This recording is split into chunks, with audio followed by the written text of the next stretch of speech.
We all know that sex sells, baby. But what's your price? Tonight on Nightcap with Erica, it's all about money, power, and respect.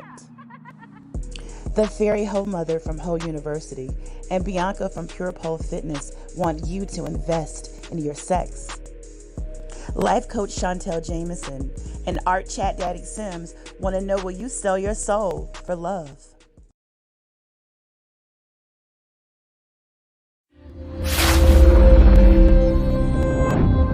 Hey, it's Erica from the south side of the Chi, and I just completed the 2020 census. If you're not counted in, you'll be counted out. And I don't know about you, baby, but I want to be in, not out. What are you waiting for? Take the census. Go to 2020census.gov.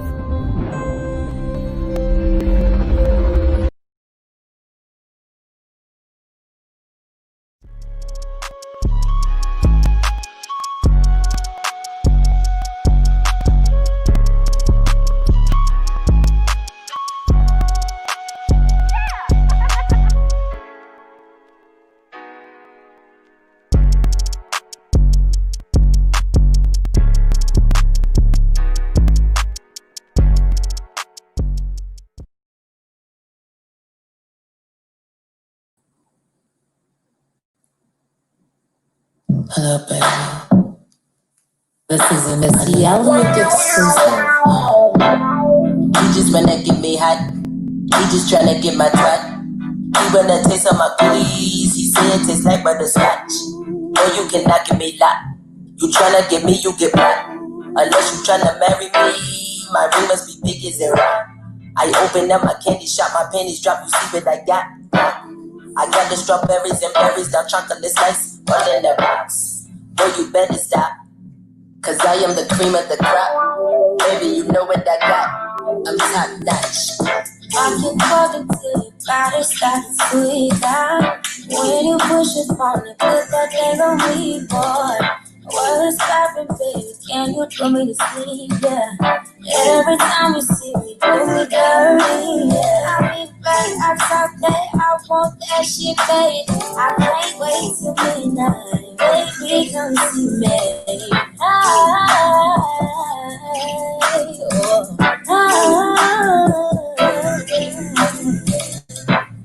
If I am your girl or your chick, don't treat me like I'm just a bitch. Boy, you don't try to play stick.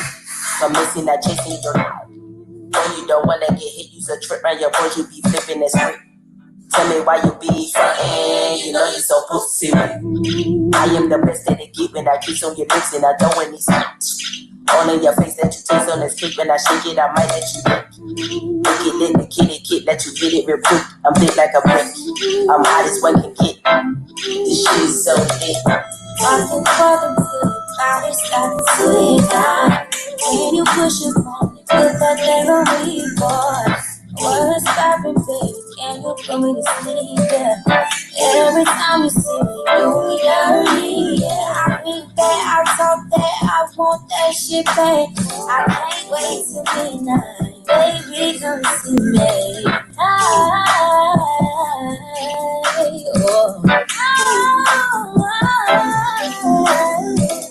Softly tell me what you say, baby. You know I give you more than shit. I know just where you wanna be at. Tell you I'll make up all your favorites, little baby. Louder than the TV. Knocking bulls and rocking so hard the music playing. I wish you could see what I see, baby. Coming for you, boy, don't you say anything. Baby, why you so thirsty? Boy, you just a big flirt. Hey, what's up, Miss Bianca? Hey, let me bring in the fairy host as well. Hello, everybody, and welcome to Nightcap with Erica. I think my banner is hiding me for a second. I'll remove it in a minute.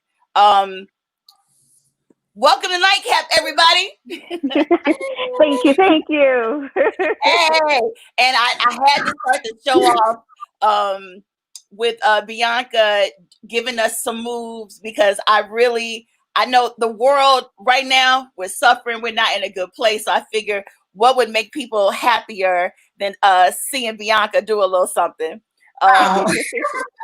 Yes. She's great. Just give a little something. Yes. And of course, right now, I'm just getting an alert from Facebook telling me they've banned my video because of the music. But we'll fix that in the end. It's all good. My YouTube people are watching. So what's up, everybody? Welcome to Nightcap with Erica. It's a Saturday night, and we're trying to have a good time and get our minds off of all the things that are going on in the world. And I want to welcome my special guest, Bianca from Pure Pole Fitness, and the very whole mother. Hello. I want to put you all's information up here while we're talking. Give me a second here. I'm a one-woman show, so I do everything myself. How y'all feeling today? Great. I told you I just made some money. I feel great. I always feel great when it comes to Absolutely. There you go. What about you, Bianca? How you feeling today? I feel good. You know, I'm here. I'm alive. Even through the midst of the chaos, I'm here. So I'm not even going to complain. I'm happy. I thank you for having me. Y'all, I love y'all. I love what we're doing. I'm here. Yeah, it's crazy times, but you know, I had even thought about maybe I would not do my shows this weekend, because I was like, you know, we're upset, we're angry, we're hurt, and but people are like, no, we need to get our minds off of some of the things that's going on. So let's go ahead and do the show. So we're here and we're doing it. And for those of you all that are watching, my show all weekend is about money, power, and respect, and different aspects of that, and how it affects our lives, how the quest to get money, to get power, and to get respect affect the way we make decisions in our lives and do the things we do.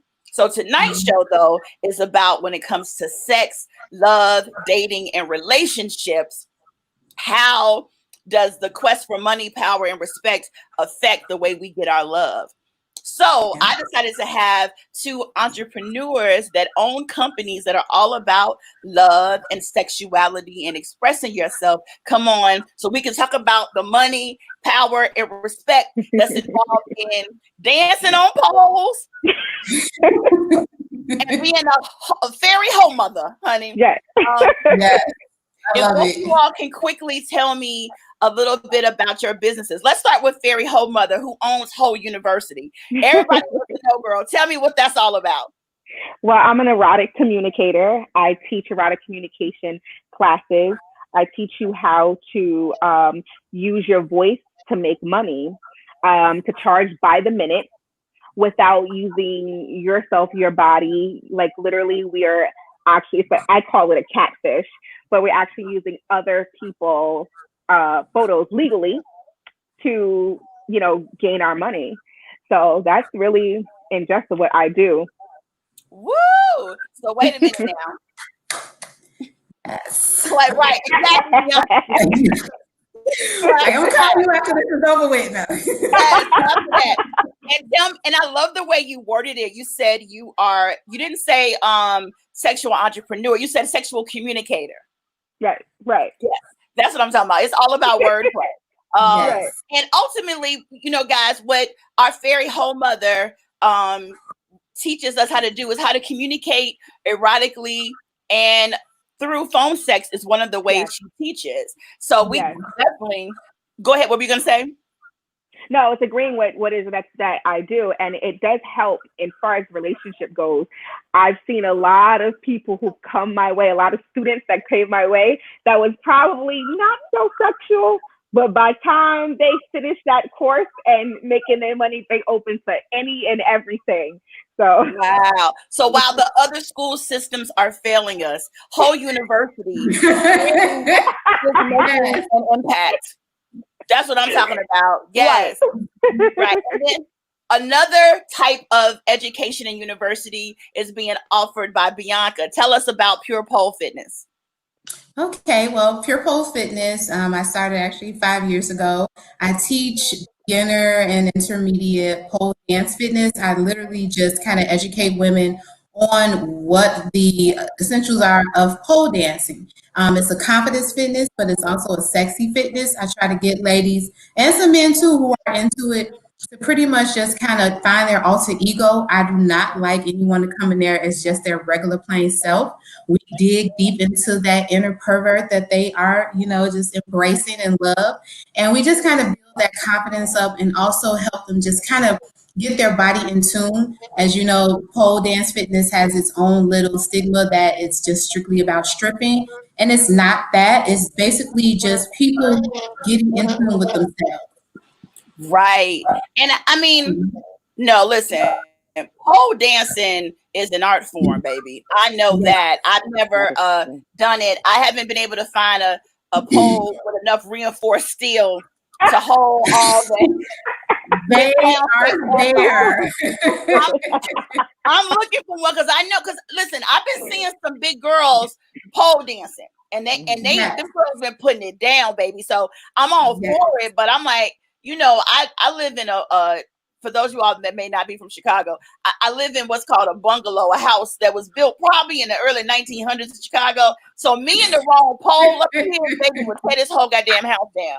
We're not going to do that because Miss Pancakes is. And that's the thing. Like, I try to just let women know it's really not about the size, the shape, or anything like that. Because, and I totally get it, it's a trust thing too. Because a lot of women, they come to me, they don't know me, they don't know the product. So I educate them on exactly what it is that they're getting on, the weight capacity, what's the alternative. If they don't even have experience, I'm very patient because you want people to trust you, especially if their body is going on this.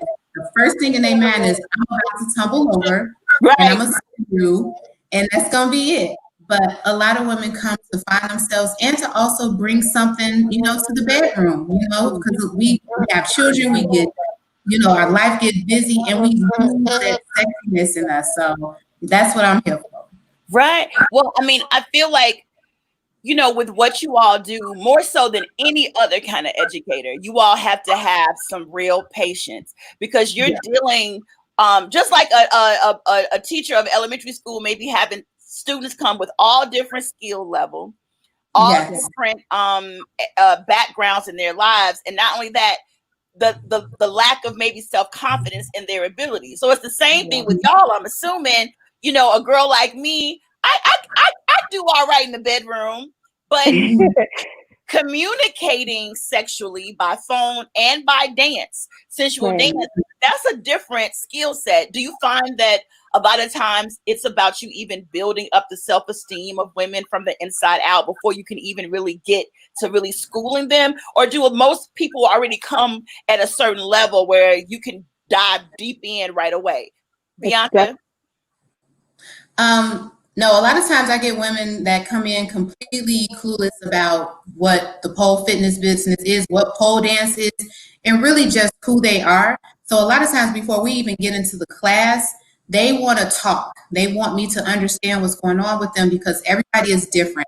And because I'm not a licensed therapist, I never give advice where I feel like, okay, girl, I know that man ain't know you need to leave him, he don't love you inside. I listen and I sympathize with them, but I also try to get them to be like, okay, this is the steps that we're going to make if this is what you're trying to gain from me. So everybody is different. A lot of people don't even like being in a group with ladies, so they want to do it privately.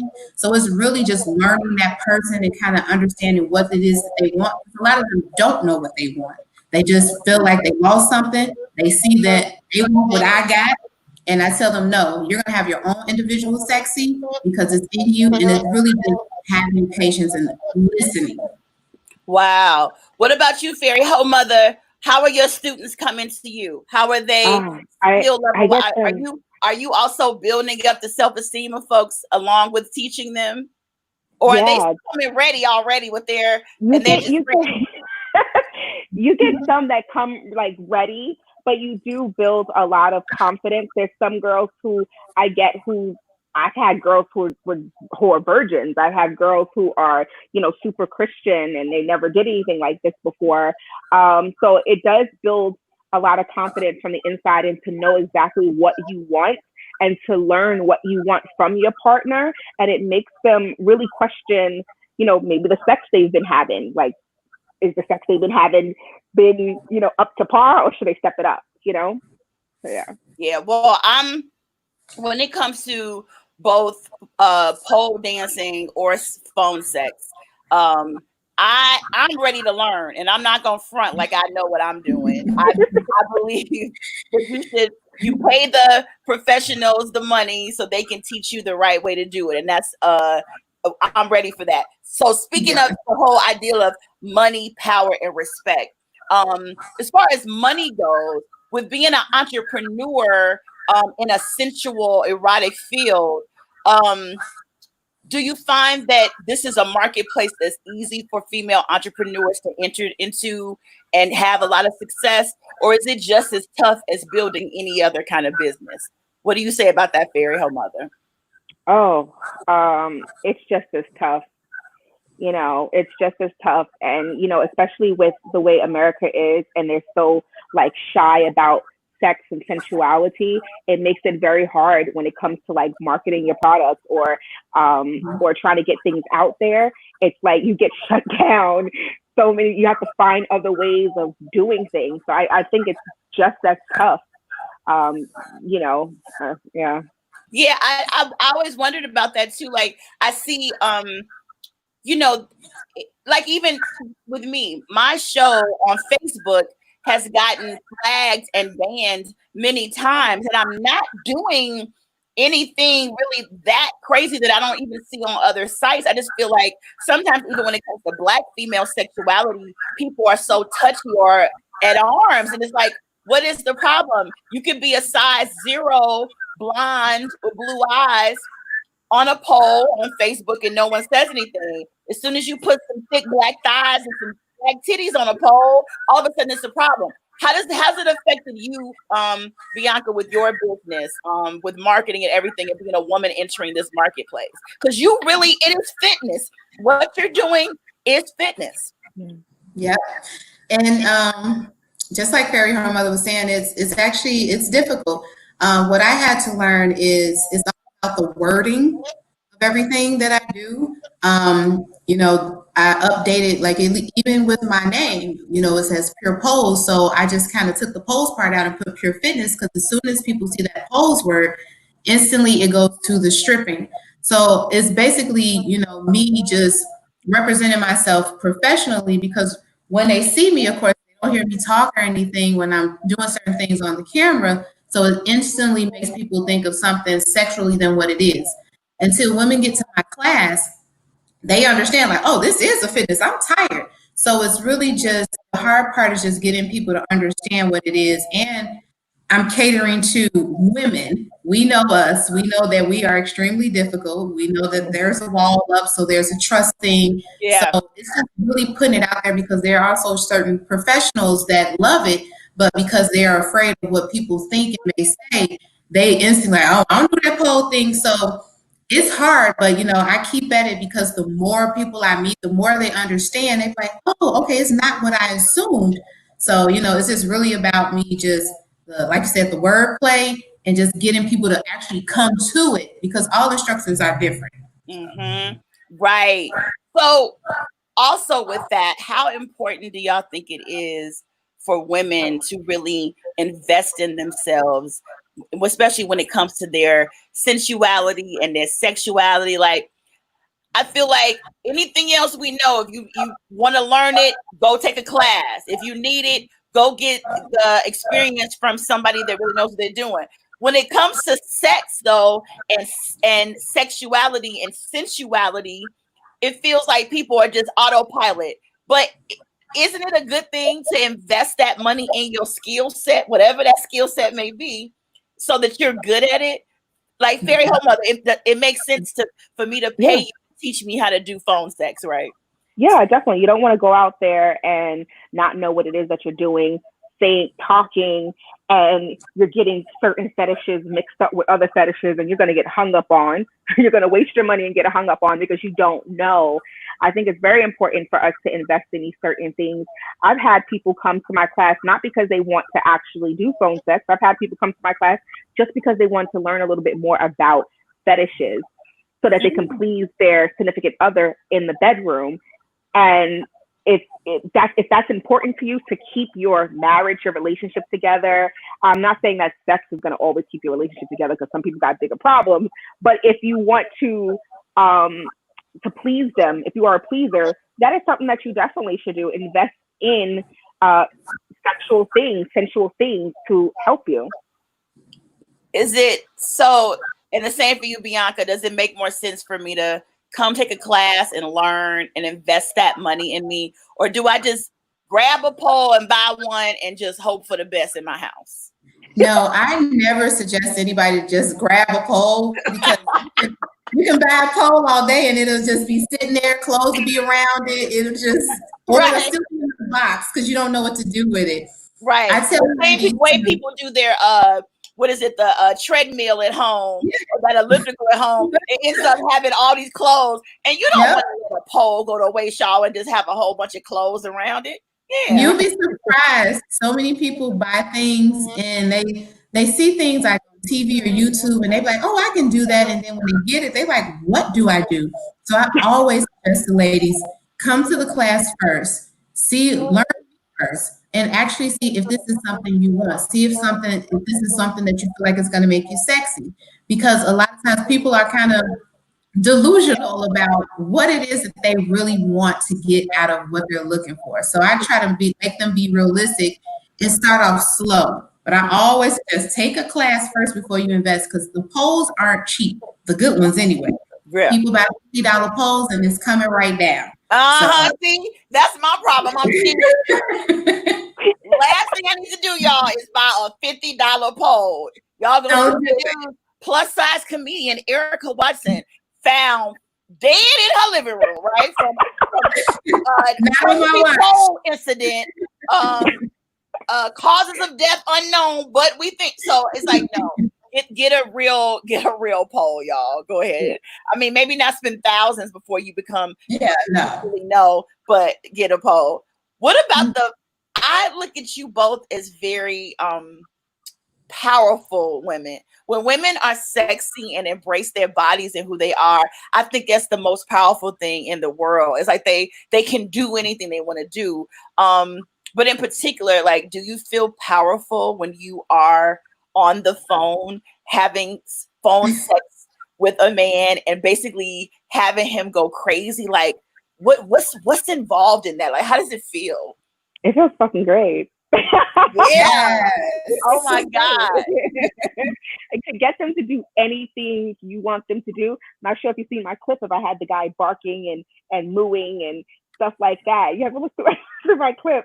And it just feels really good. And especially to have them hooked on to you. Like my last client that I just had literally before I came here, he's been with me for 2 years. And he spends at least a week, he spends a good $500-$600 a week, just him. You know, just so he could get on the phone and you talk dirty and say all kind of naughty things to him, and he just pays you to do that. Yeah. She's like, that's how I make my money. I love it. It's like, to me, that's just so much power. And I know, because Fairy Home Mother, you've been on my show before. I forgot exactly, but whether you're a sub or a dom, you said you switch. I switch. I'm a dom with my clients, but in person with my significant other, I'm always submissive. Got it. Yeah. So when you're a dom and you're on the phone, most of these men that are calling, they basically want to be talked nasty to, but a lot of them want to be treated like shit, basically. Like they want you to overpower them. Oh yeah. I literally just bent this guy's balls together with 700 hair bows and made him shove bobby pins in his,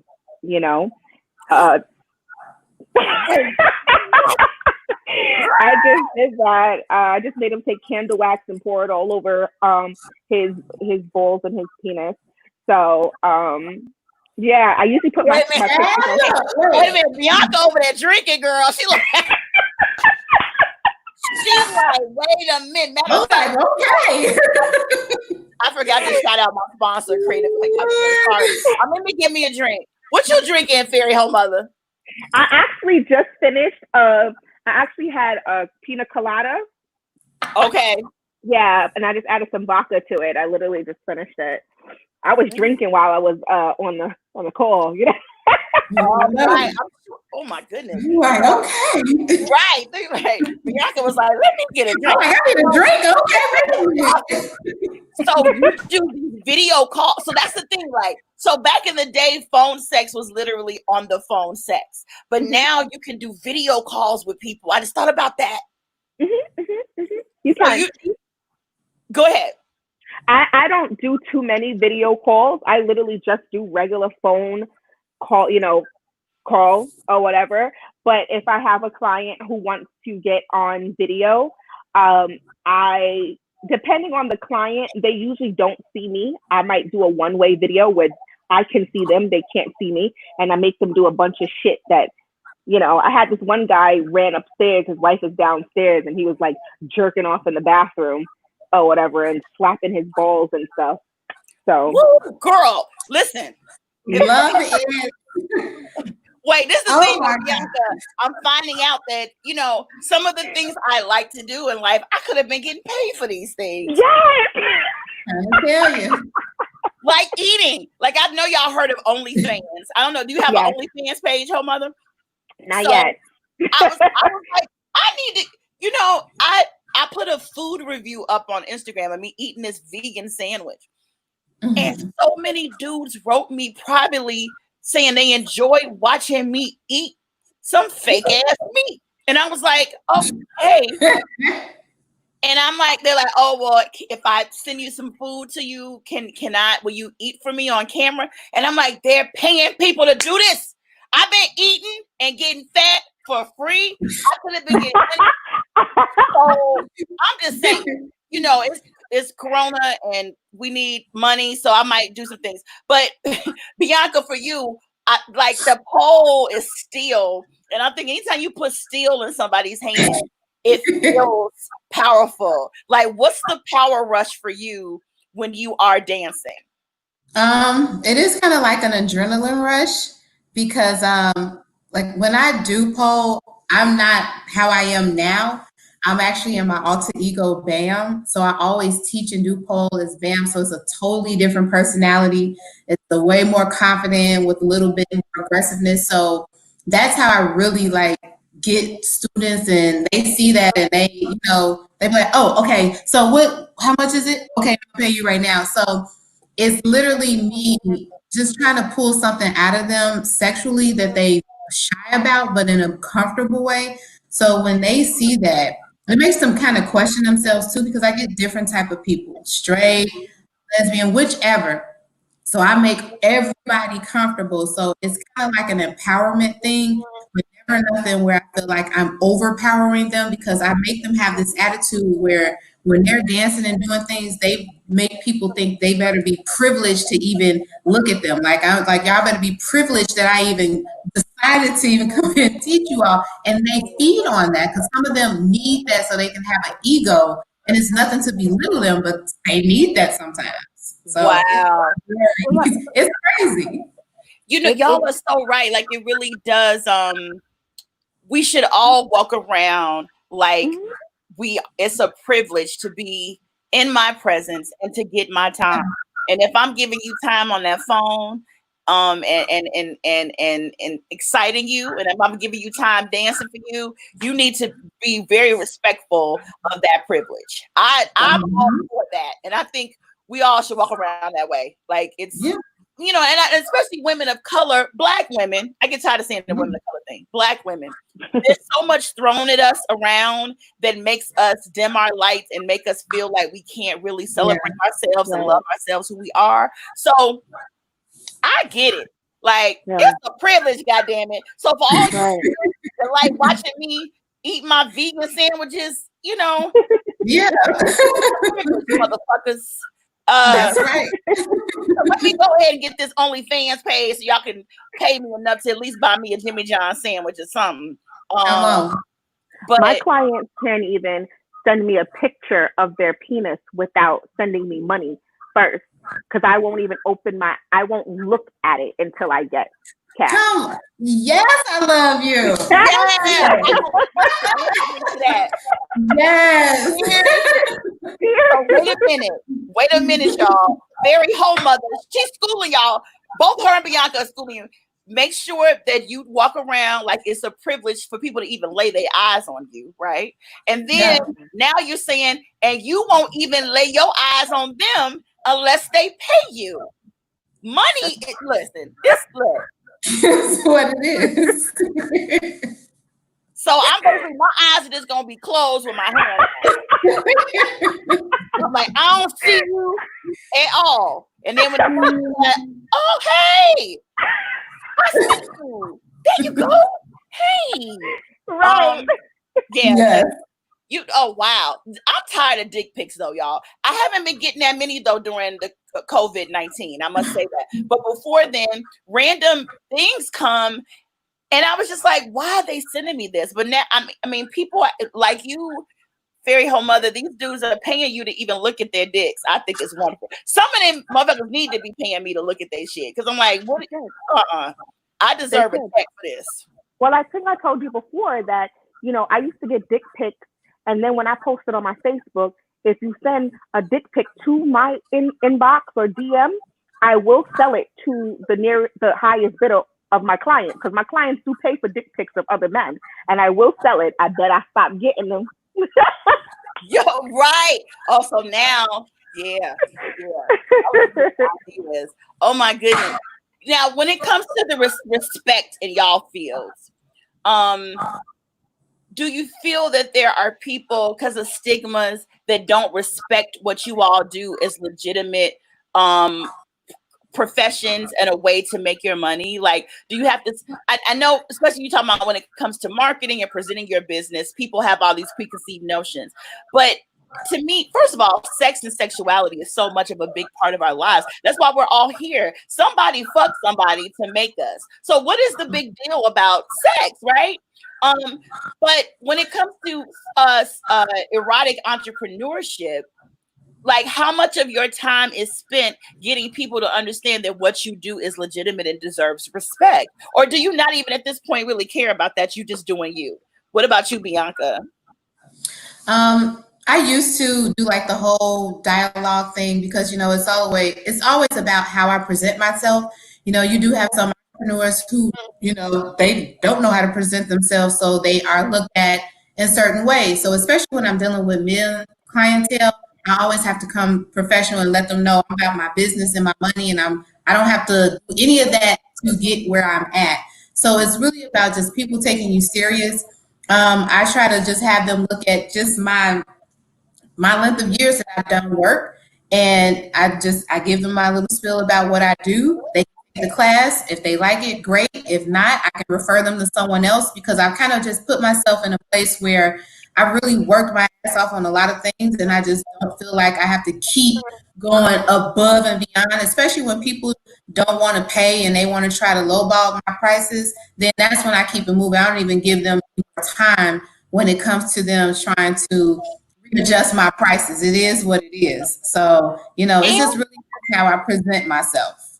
How dare you? Like, it's one thing to try to negotiate a car, but listen, I'm an entrepreneur. They will try it. Talk me down with my pole dancing or my phone sex. Like, okay, well, you're going to get what you pay for. All I'm going to do is sit on the phone and hum. You want to pay less?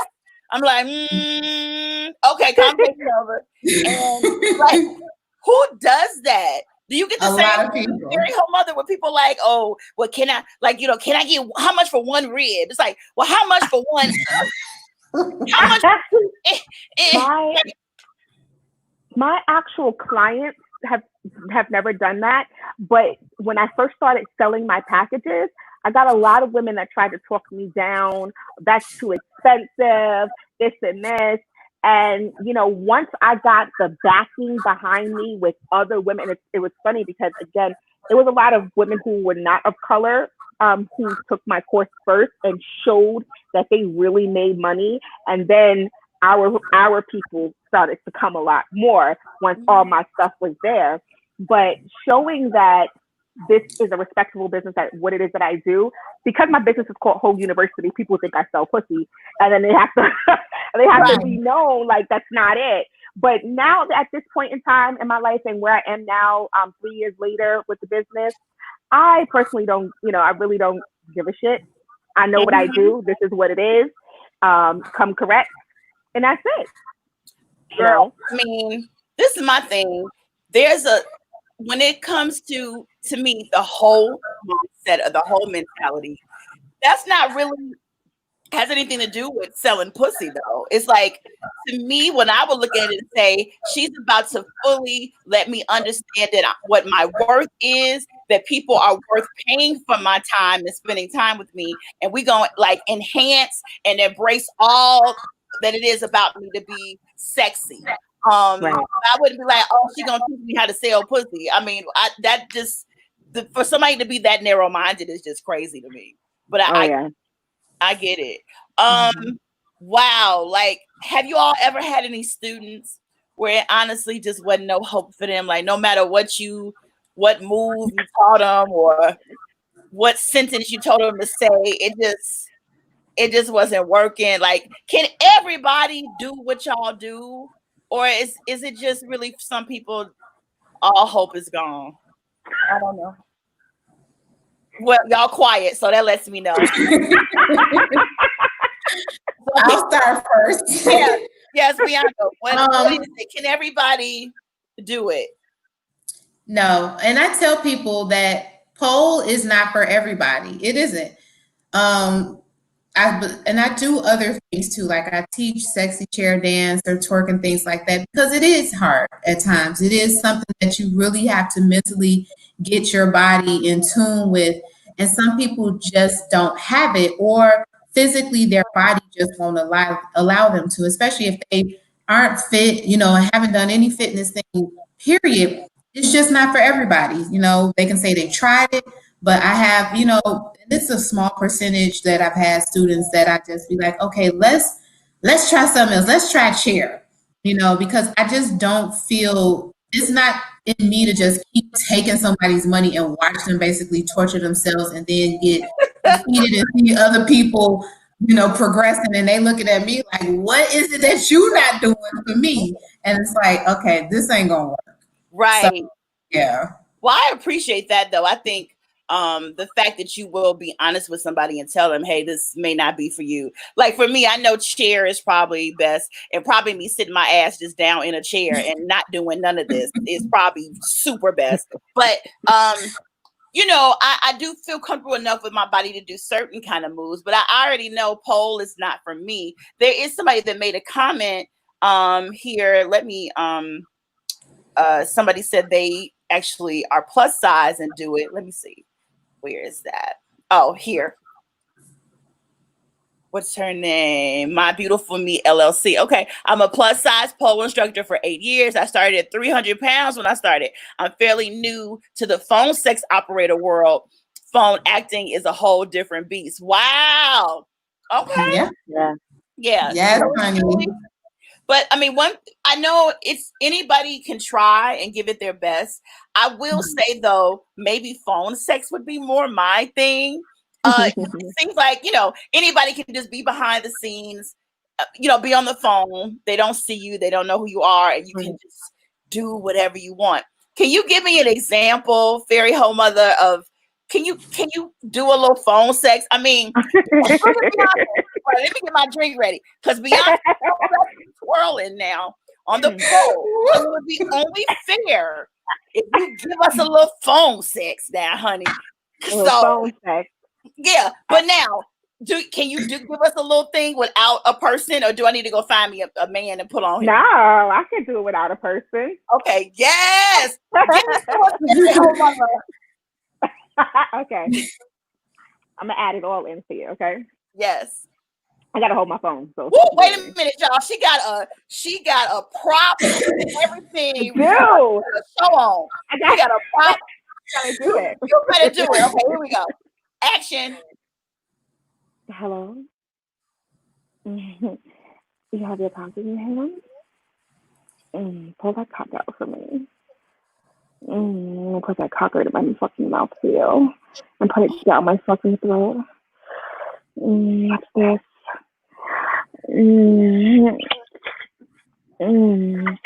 More nice and deep, baby. Oh. You jerk that cock. Oh yeah, that's it, baby. Yeah. Wait.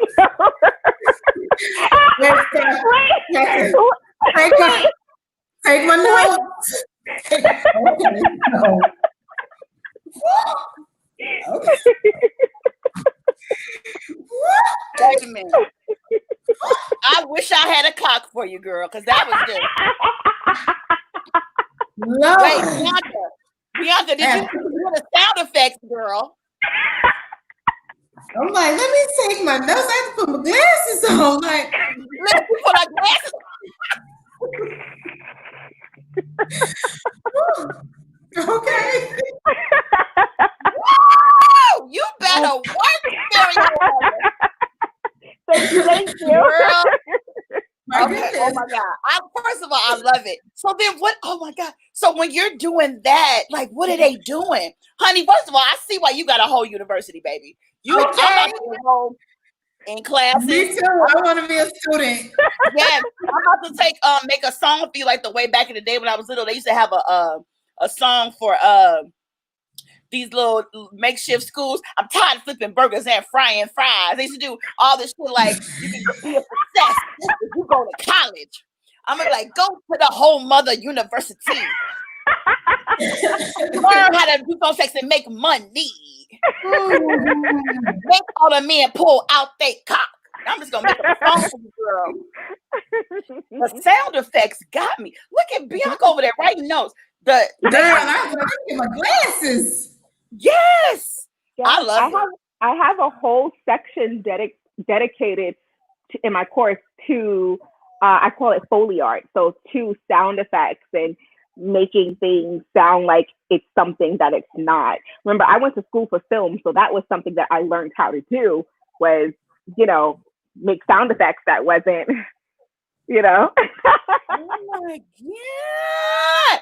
I love it. Wait, somebody put a nice comment up here for you all that maybe you can make something about before you get out of here. A lot of people can't really be themselves with their mate, so they tend to use other non-physical or non-face-to-face sex. So they hide behind the phone, social media, and etc. to fulfill what they can't get from their mate. They want a fantasy that their mate can't provide. So do you feel like that's why a lot of men come your way because they can't get it from their significant other? Absolutely. Absolutely. And a lot of them don't want to physically cheat. So they either don't want to, go that route. So, they do it with us. Like, we're the stepping stone before they even hit, actually paying for it. We're the stepping stone. Wow. Wow. Do you think maybe, is that the same, Bianca, you think with some men that go to see, especially like exotic dancers and maybe a girl do pole at a club?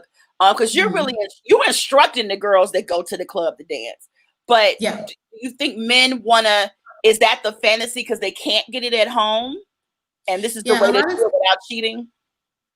Yeah. A lot of times, and that's sometimes too why women come and learn the pole because they feel like maybe that's what men want, and that's so they want to fulfill that fantasy too. So that's why they try to be that other person that they know their partner or mate isn't used to. So yeah, it's kind of like that. They want to have a fantasy. They want to fulfill something that they know that they really aren't. That's when that alter ego and that other person comes into play.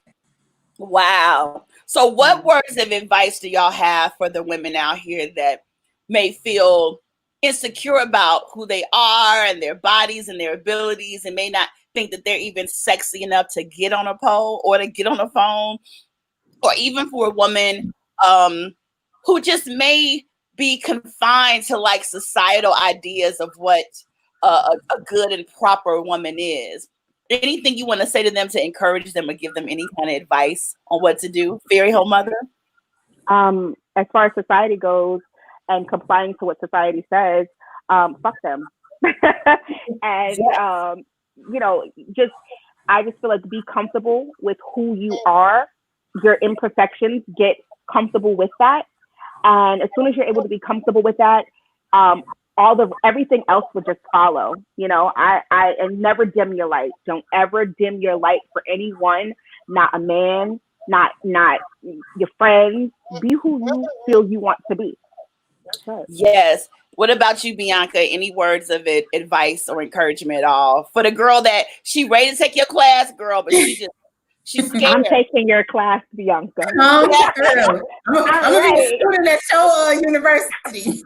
Wait, y'all together is a deadly conversation. Listen, honey. So okay, but yeah, Bianca, what do you say? Just kind of like what Fairy Hole Mother was saying. Make sure that whatever it is that you're doing it for you, no one else. Because at the end of the day, no matter how you try to please people, there's always going to be a hater. There's always going to be somebody that's going to judge. But make sure you're doing this for your personal happiness, and everything will come around. That confidence will come. That that assurance will come. It's gonna be some work, but be consistent on what you want to do to better you for you first. And then when everything else happens, whatever other goals you have, it's going to come because you're going to have a whole new glow. You're going to have a whole new you. But don't be afraid to step outside of your comfort zone. Just try something different. Be like, okay, it wasn't for me, but make it about you. Make it about you. Do y'all hear that? When it comes to exploring who you are and enhancing all that you have to offer, don't hold back and spend that money. You got to invest in your sex. Invest in you. Make that investment. Whatever if you want certain returns and you gotta make that deposit and you gotta invest in yourself. Because if not, your stock market will crash. Yes. Because once the market crashes, girl, it's a problem. That is it. Oh my goodness. Well, I'm so happy that y'all came on the show today. Before you go, tell everybody how they can reach you. I did put you all's information up. But just to make sure that everybody watching this, these are entrepreneurs. Let's not judge their businesses. We all out here fucking. We all doing it. We're all sexual, confident people if we let it on out. So get you some pole classes, baby. Especially if you live in Chicago. You need to be when open back up, you need to run to Bianca. And Fairy Hole Mother, you're in New York, right? Or DC? Yes, I'm in New York. You're in New York. So she's a phone call away, so she can put you up on game and teach you. So Bianca, how do you want them to reach you? Well, they can reach me. I'm on Instagram at Pure Poles on Instagram, and also on Facebook. You can reach me at the Inferno Bar, and that's where I teach at. And you can also look that up on Facebook along with Pure Poles Dance Fitness. I'm on social media, and just look up Pure Poles Fitness Inferno Bar. Yeah. What about you, Fairy Hole Godmother? You can reach me on Instagram at Fairy Hole Mother 1 or Ho University. You can also reach me on Facebook underneath Tashonda Footman, but it's very long. You can also go to my website, hoeu.org, hoeu.org to reach me. Ho you. I'm all for it. I want to be a hoe. Listen. I need to know what the books are for your curriculum too. Ho 101. Yes. Yes. It's actually a part of the most. Yes. I love it. So those of y'all, obviously we mean the word hoe with so much love and affirmation. Don't be offended. Don't nobody write me. He was encouraging Black queens to be hoe. Queens are hoes too. That's how we keep the love around. Everybody gotta have a little hoe in. I mean, nothing wrong with that. But yeah, I'm excited for both of you all business, and I want to have y'all on again. Can you, Fairy Hole Mother, right before we leave though, can you give us one good How do we tell us how to? Can you give us do like it's a like what? Yeah.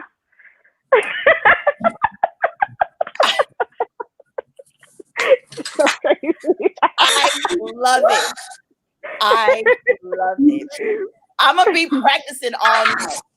If I had a poll in here, I'd be trying to do Bianca's moves, but I don't. Actually, to take us away, Bianca, can you do a nice spin for us? We won't do any music this time, but can you give us? Can you give us a nice move? Because I don't want. Because what I'm gonna do is I'm gonna edit that part out from the beginning, and I'm gonna leave them with this, so just so we don't have the issues with the music. But okay. So I took my shoes off, so.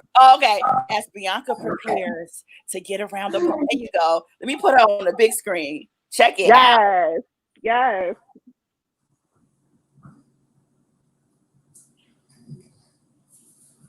I love it. Yes, Miss Bianca.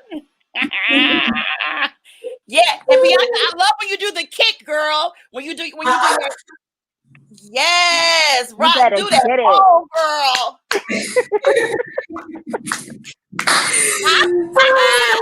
Yes, I love it. And you look so cute when you do your leg kick up. That is so sensual and gorgeous. And I'm gonna be in my living room tonight practicing that, going and then kicking my leg up.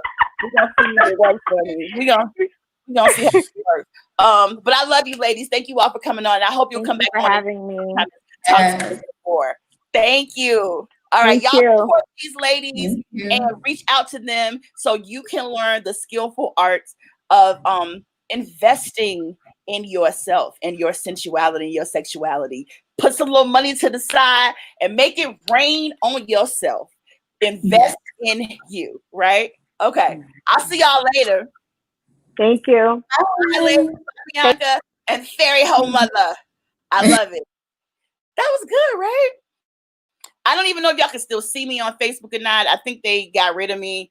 We'll see what happens. It's never fails. I'm always getting banned from something. You would think I'm really out here just being bad all the time, and I'm not. Okay, so we talked to those ladies about the importance of investing in yourself and how money, power, and respect and all those elements affect the way we do business in the sexual entrepreneurship world, right? But now we about to get real with two of my favorite personalities, life coaches. They're also entrepreneurs, and they're just real people that really tell the truth about what's going on in the world. So when I was thinking about the whole aspect of money, power, and respect, one thing I realized is sex sells, meaning your sexuality, the way you present yourself, what you get what you pay for, and what you put in, you get out. So what are people willing to pay? What's the price for trying to find love and have relationships and have good sex? For some people, the price is money. For some people, the price is material things. And for others, the price is their soul. What are you willing to sell? So like I said, sex sells, baby. What's your price? What are you willing to pay? So I got two fantastic people that's going to talk about this because they know what y'all out here doing, because many of you all go to them for counsel, for feedback, for advice on how to live your lives. Let me switch up my ticker down here and make sure I put their information up here. First, that's not the one I meant. I could leave that up. Wait. Technical difficulties. Okay, you know I'm a one-person show. I'm my own producer, director, everything. I'm a hoe for myself. I'm hoeing myself out. Okay, so what I'm gonna do is first bring up. Where's my y'all? Okay, here it is. Okay, we're gonna bring up Shantell Jamison, who is a life coach, a relationship expert, and just an all-around real person that tells you what's on her mind. Are you there? Let me see. You see me? Shantell, I got you. There I am. There you are. How are you? How you doing? I was good. I had the camera set up on my Mac and everything, and then it just disappeared. And I've been troubleshooting for the last 15 minutes, but I'm on my phone now, and I'm happy to be here. Yeah. Oh, I'm so happy you. Yeah, that happened. All this technology stuff is so faulty. So I'm like, half the time, girl, I'm surprised I'm even on air doing a show because it's always. Look, you know what? Oh, and you got your drink ready. What you drinking? I got sangria. After all that, right?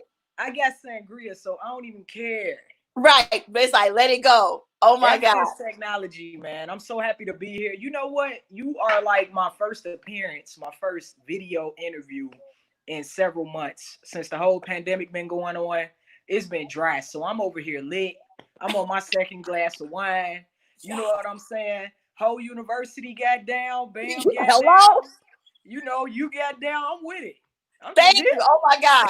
Yes, I'm so happy you're here. And yeah, I was like, I want to have a real conversation about money, power, and sex because it really people are out here doing some a little strange but some change nowadays. And I'm like, what are they doing just to be able to say they have a relationship and that somebody loves them or they're with them? You know. So I was like, we're gonna talk about that. Let me bring up one of my favorite people. It's too limiting to say that he's a radio personality.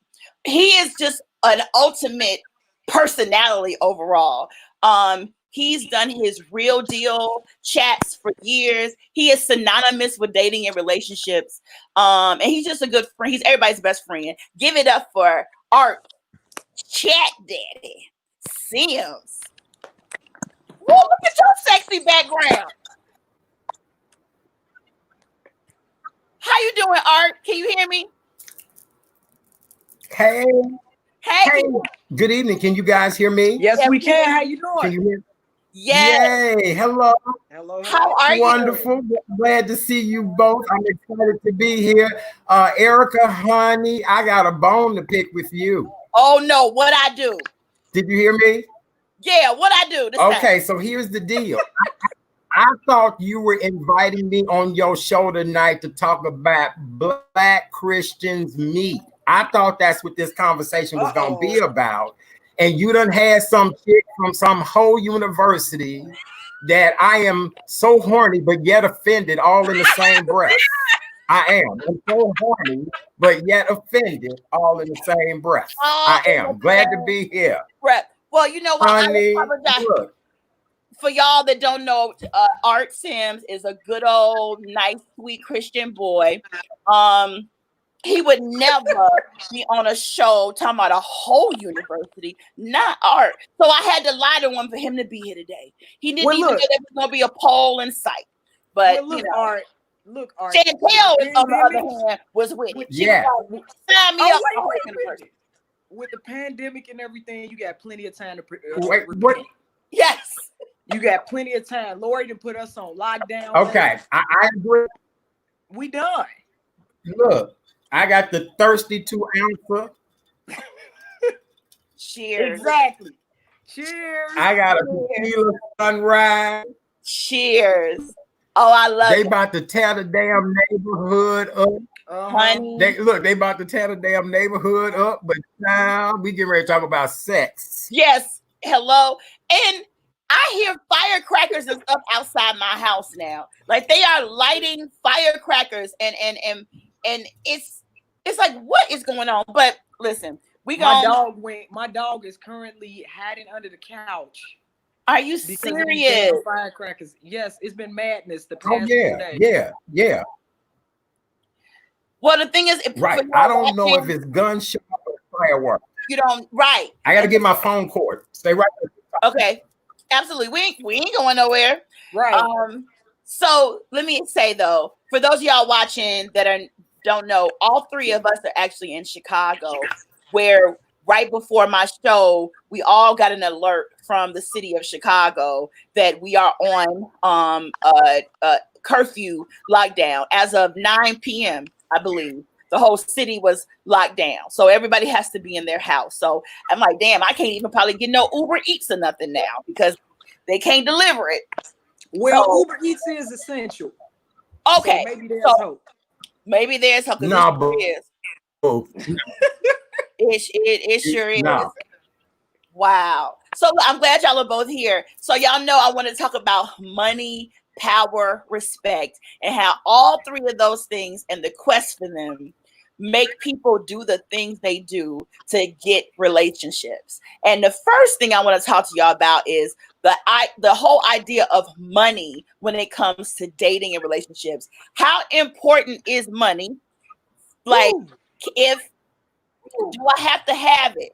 Is it okay for me to date a man that doesn't make as much money as me and really feel like he's gonna love me and be there for me and not be using me for my little change? And does the person with the money control the way the relationship goes? What are y'all thoughts on that, especially when it comes to money and control?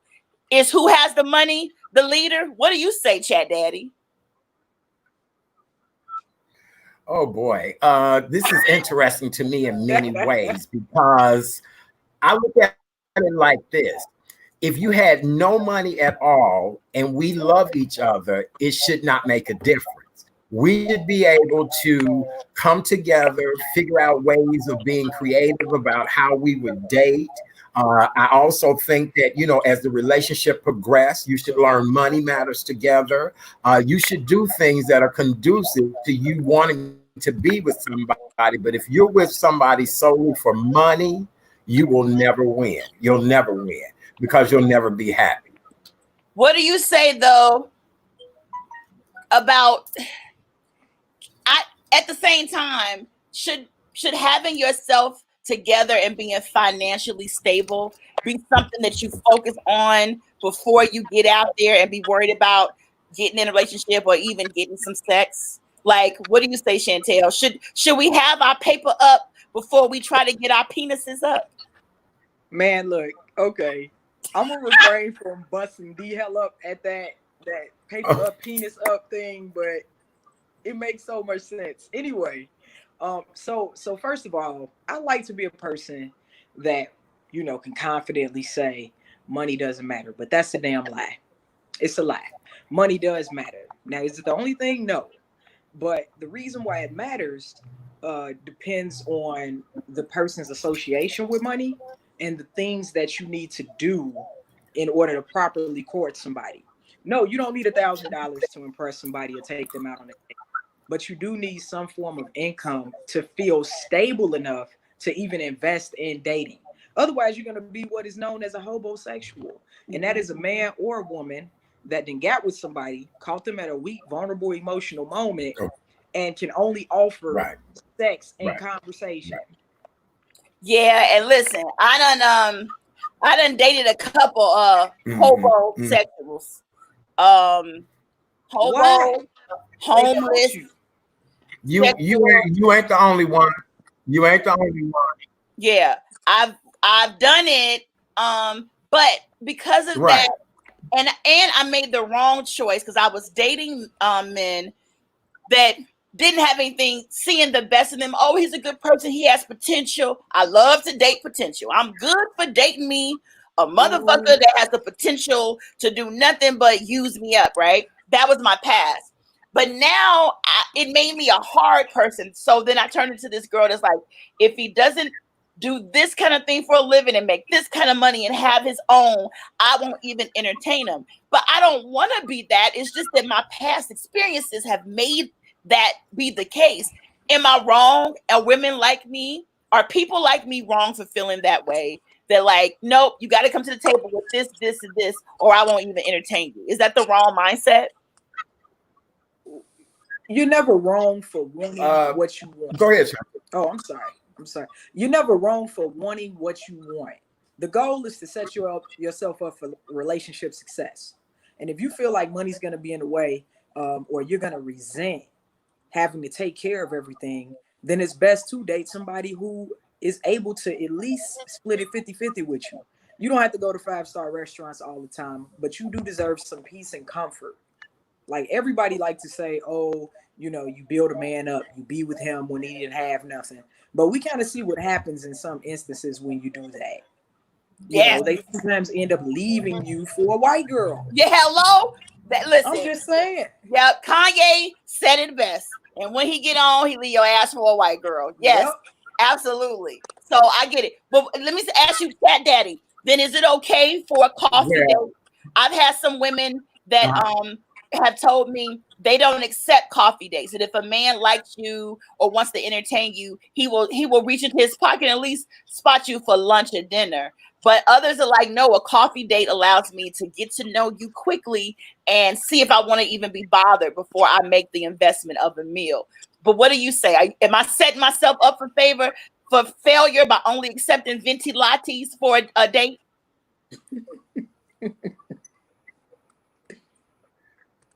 Well, here's the deal, Erica. You are fortunate enough to meet men that know what a venti latte is. Okay. First of all, I believe in coffee dates. The first place that you go to meet somebody should be a coffee shop. For the simple reason is, if you mention a high-end coffee shop and they don't know the coffee shop or have never heard of the coffee shop, that lets you know right there that's not the type of person you're trying to deal with. And they'll say things like, listen, I'm not a coffee drinker. Well, these coffee shops offer teas, smoothies, a lot of different things. So that lets you know right there you're dealing with somebody that's completely uncouth and don't know about a first date at a coffee shop, because it's a perfect way to get to know somebody. I don't believe in spending a lot of money on the first date. I just don't believe in it. Okay. Let's be real though. Let's be real. That's the only reason why men want to take women on damn coffee dates, because they don't want to drop no bread. They want to see if the woman is worth it. It ain't no, you know what I'm saying? Okay, let's get to know each other. It's like, nah, you want to see if she's worth it because you tired of dropping $80 to $90 a date, maybe $100, $150 a date. You got 3-4 dates lined up for the week, and you got budget. That's the reality. That's the reality. Like, I understand it. I just wish people would be more real about the actual coffee dates. Me, myself, I think coffee dates are boring. You can do a hell of a lot of shit for $60. You know what I'm saying? That ain't a coffee date. All you gotta do is talk to somebody a couple of times and figure out what they like. Some people may like wine. You take them to Cooper's Hawk for what? $9 wine tasting? I'm just saying. I do agree. I do agree with you though, Chat Daddy. Like, dudes probably should not be spending a whole lot of money on just random chicks. They should. Right. They just need to be real about why they taking them to the coffee shop too, though. Right. Because nowadays, I mean, there was a time where you could be out and about and a guy buy you a little drink and you have a cool little conversation and maybe you exchange numbers and maybe you don't. Nowadays, women tell me this all the time. Men are expecting some booty after just buying you a drink. And I'm like, oh my God. So what is that the cost nowadays for getting a little coochie coo? Just a quick Long Island iced tea? Or $40? Right. Yeah. I heard about the $40 that girls are out here actually giving blowjobs for $40. I've heard all about it. And so what is wait, Chat Daddy, like what? Chat Daddy. Boy, he drink. Man, excuse me. Again, I thought this show was Christian singles meet. You telling me women are out here doing blowjobs for $40? Honey, what is wrong with y'all? That $40. Yeah, I mean, I digress. You can't. What, parking tickets cost more than that, don't they? Girl, you ain't never lied. So then let's talk about power in relationships. And I feel like there has been a power shift where more women, and let me give this disclaimer. I know that I have all different types of people that watch my show. I'm not trying to exclude anybody. I know some people are same gender loving. I know people are same-sex relationships. People are bisexual or non-gender conforming relationships. I get it. Please don't get offended when I'm talking male, female, or the binary. I mean no harm. It's just how I live my life. So y'all just roll with me and correct me gently in the comments if you need to. But I just want to say that I'm not coming from a place of disrespect. I know people get real offended by things. But I am noticing more women are making more money nowadays, and it's making it harder for them to find suitable mates because a lot of men and their egos can't necessarily handle a woman that makes a significant amount of money from them. So what is the power politics at play with that? Is it because they feel inferior, or are these women that are making a lot more money now also just very disrespectful to their partners? What is it? What do you think, Shantell? So as you mentioned when you was introducing me, I am a life coach, and I have more than a few clients who are women who are dealing with the issue of finding and keeping love due to their financial status. For example, I have one client who has been seeing a gentleman for 2 or 3 years. She makes significantly more money. She has a really, really big house. Anything she wants, she buys. And he just isn't on that level. And instead of dissing him or not giving him a chance, she wholeheartedly embraces and loves him where he's at because he has a good heart.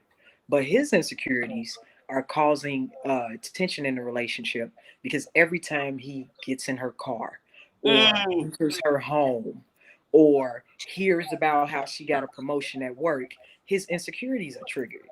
And so she's like, well, what can I do? I'm trying to love you, and it's your issues that are standing in the way of us. I'm not telling you you're not good enough, but society may be telling him that he isn't good enough. He is telling himself that he isn't good enough. And as a result, they have a very tumultuous, toxic on and off relationship that ultimately needs to end. So if you're watching this client number 4, that's what I've been wanting to tell you in that client number 4. Client number 4. Well, they watching. Yeah. We talk about Chat Daddy. Right. Can't Chat Daddy is the person that makes the most money in the relationship have all the power? No, not at all. Okay. Not on depending on what type of relationship you're in, depending on what the dynamics of the relationship is about. I've been with very wealthy people and I've been with extremely poor people. And the thing is that to me, it's never about the amount of money between the two of you, but it's about the amount of respect and reciprocity in the relationship. If you can't find an equal balance in your relationship, then why in the hell are you even in a relationship? That makes no sense. You've got to find an equal balance because you're going to always have a situation like the woman who makes more money than the man, or the man who makes a lot of money and may not be the most attractive guy, but yet he can provide and do what he needs to do. So I don't know. The money thing, especially after this pandemic and the number of people who have been laid off from work, the money thing is not going to be a factor anymore. It's going to be trying to find genuine love at where you are in this place and time.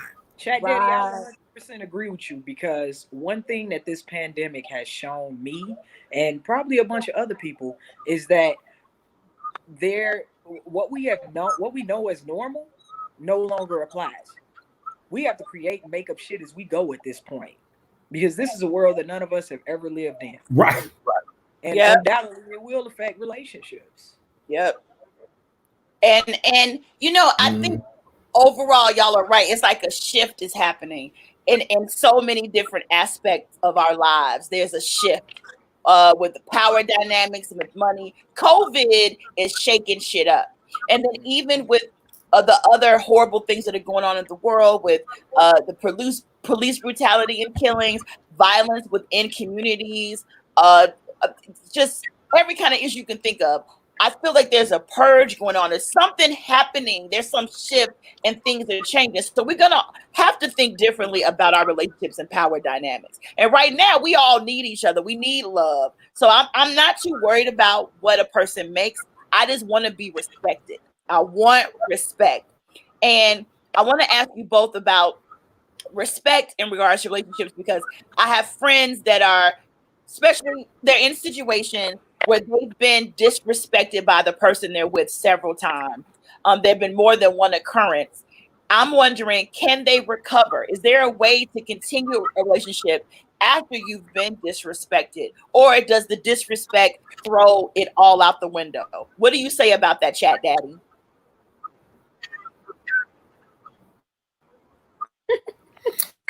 It's a delay. You know, something very few people to overcome. Oh, is it? Okay. Can you guys hear me now? Oh, yeah, we hear you. Yeah, we got you. Okay. Disrespect is something that people never, ever get over. Disrespect is something that when it has happened to you once, you brush it off. When it happens to you twice, you kind of go, wait a minute, I recognize the situation that has happened before. The third time, shame on you that you continue to let someone disrespect you. More people are now experiencing cases of domestic violence and abuse within their homes. We've got to change that dynamics of you gonna disrespect me. Be clear about what you want from your mate is the most important thing that you can tell somebody. Sex is minor compared to what you really want spiritually, physically, and mentally from your mate. Yeah, I do feel like, you know, and I know there's different things. It's one thing to maybe talk a little slick talk out the side of your mouth every now and then, or have a bit of an attitude problem. It's disrespect. But people have personalities that you do have to manage. But when you get to the point where somebody is excessively cheating, managing the money that you all share, overstepping their boundaries in other ways. After you've forgiven them so many times, Shantell, can you come back from that? Or is it, when is the disrespect time to let their ass go? Okay, so society has mastered the art of appealing to two things: visual senses and insecurities, right? So with visual senses, it's all about perception.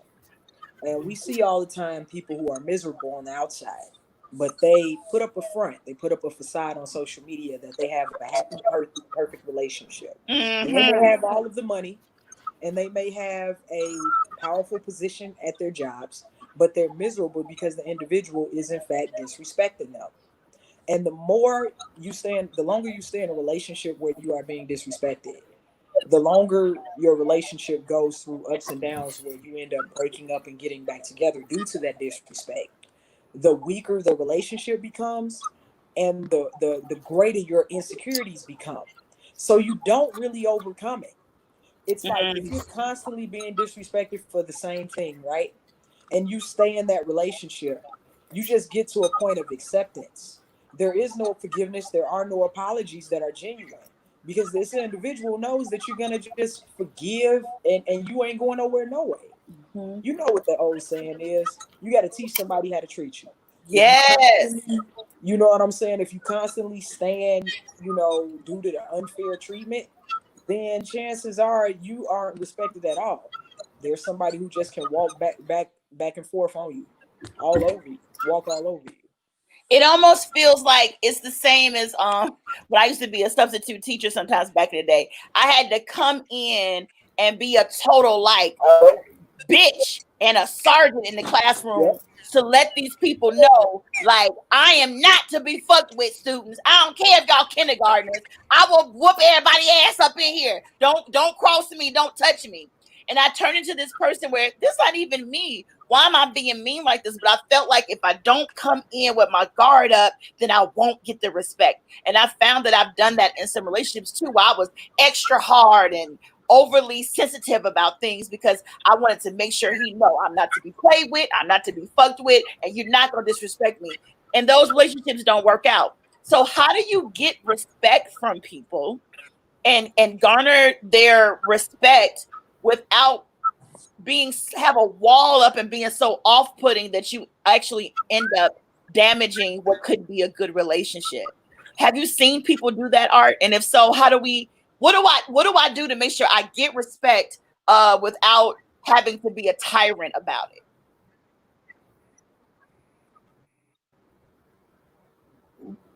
Well, here's just my meager take on the situation. And I think this applies to anybody who is not feeling respected in a relationship, whether it's male, female, gay, straight, black, white, whatever the case may be.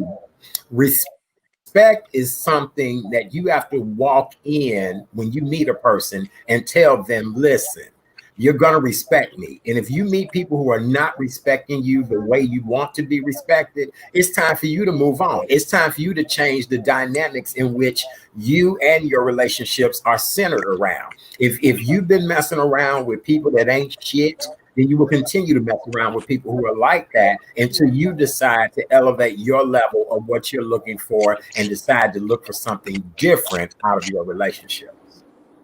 How do we get the respect, Shantell? Like, what do we do? I agree. And it's all about being authentically you and setting standards. People always say, "Oh, I have expectations." The thing about expectations is that you can't expect shit from another person. What can you expect from another person? Wait, the only thing that you can expect from another person is for them to be who they are. So if they're a dog, no matter how many times they say that they're going to be faithful, expect them to be a dog. If they're a liar, no matter how many times they say they're not going to lie to you, expect them to lie. But having standards, that's something that's very different. When you have standards, people even either naturally meet those standards or they don't. If your standard is honesty, you don't drill that into somebody when they're dishonest. If they're dishonest, you have a conversation. If you choose to move forward, then expect them to be dishonest again. But if they continue to violate your standards or not naturally meet your standards, then it's time to go. Like, I'm all about organic connections and solid, genuine chemistry. Mm-hmm. Relationships, romantic, platonic, whatever, cannot be forced. There's no room for tyranny when it comes to true love. So by having them standards, you cover your ass and they get to show you whether they're gonna show their ass or be who they're presenting themselves to be. Wow. Mm-hmm. That y'all are so on point. Let me ask you though, what mistakes have y'all both seen people make? Or things that people have done where they damn near threw power, money, and respect out the window of themselves just to be able to stay there in a relationship. Have you seen some people, Chat Daddy, that have just done some things you like? Not only have they sold themselves out, they have literally damn near sold their soul just so they can have somebody, any old piece of whatever, laying next to them at night. If you want me to go first, Yeah. I'm gonna plead the fifth because 95% of the people I know have done some shit that was just ridiculous to be able to be in a relationship. And the thing is that I've always, in my spirit, said, now, what is the real reason why you two are together? What is the real reason why this relationship came together? I've talked to women who have said, listen, Chat Daddy, this man's pockets are so fat. Yeah, he might not be the cutest thing. He might not, do what I need him to do all the time. And so we sell ourselves short just to be happy oftentimes. And you cannot sell yourself short. You've got to know what it is that you want that will make you the happiest all the time. And so I've seen it. That's why, look, I'm just going to sip my beverage because 95% of the people I know have gotten with people they ain't have no damn business being with because they really did not love them. They love the materialistic things that the relationship would bring. Whoa. Why do we do that, Shantell? Like, if you do, what does that mean? I don't love myself if I go for a guy that's financially stable, but we know he ain't about shit. I can't really be myself around him. I gotta dim my light, but I'm doing it for the money. But I need the money. Is that such a bad thing? Well, yeah, that's a terrible thing, but it ain't just about money. Look, let me tell you. Look, I texted my friends, 3 of my closest friends earlier today. You know what I'm saying? Because you got me down as a relationship expert. I prefer to just call myself a woman with an opinion who has a passion for relationships. Okay, You know I think you are better at it than the rest of us. Yeah, and you come with a sensibility. I believe that too, but it's because I done fucked up a lot. Okay. You know what I'm saying? Let me tell you. You ask Chat Daddy, like, what has he seen in people? I'm telling you right now, I am people. You know, I had texted my friends earlier today, telling them about my therapy session, and because I'm a life coach, and it's important that we have therapy to cleanse all of other people's things off of us. Yes. But also to deal with our own stuff.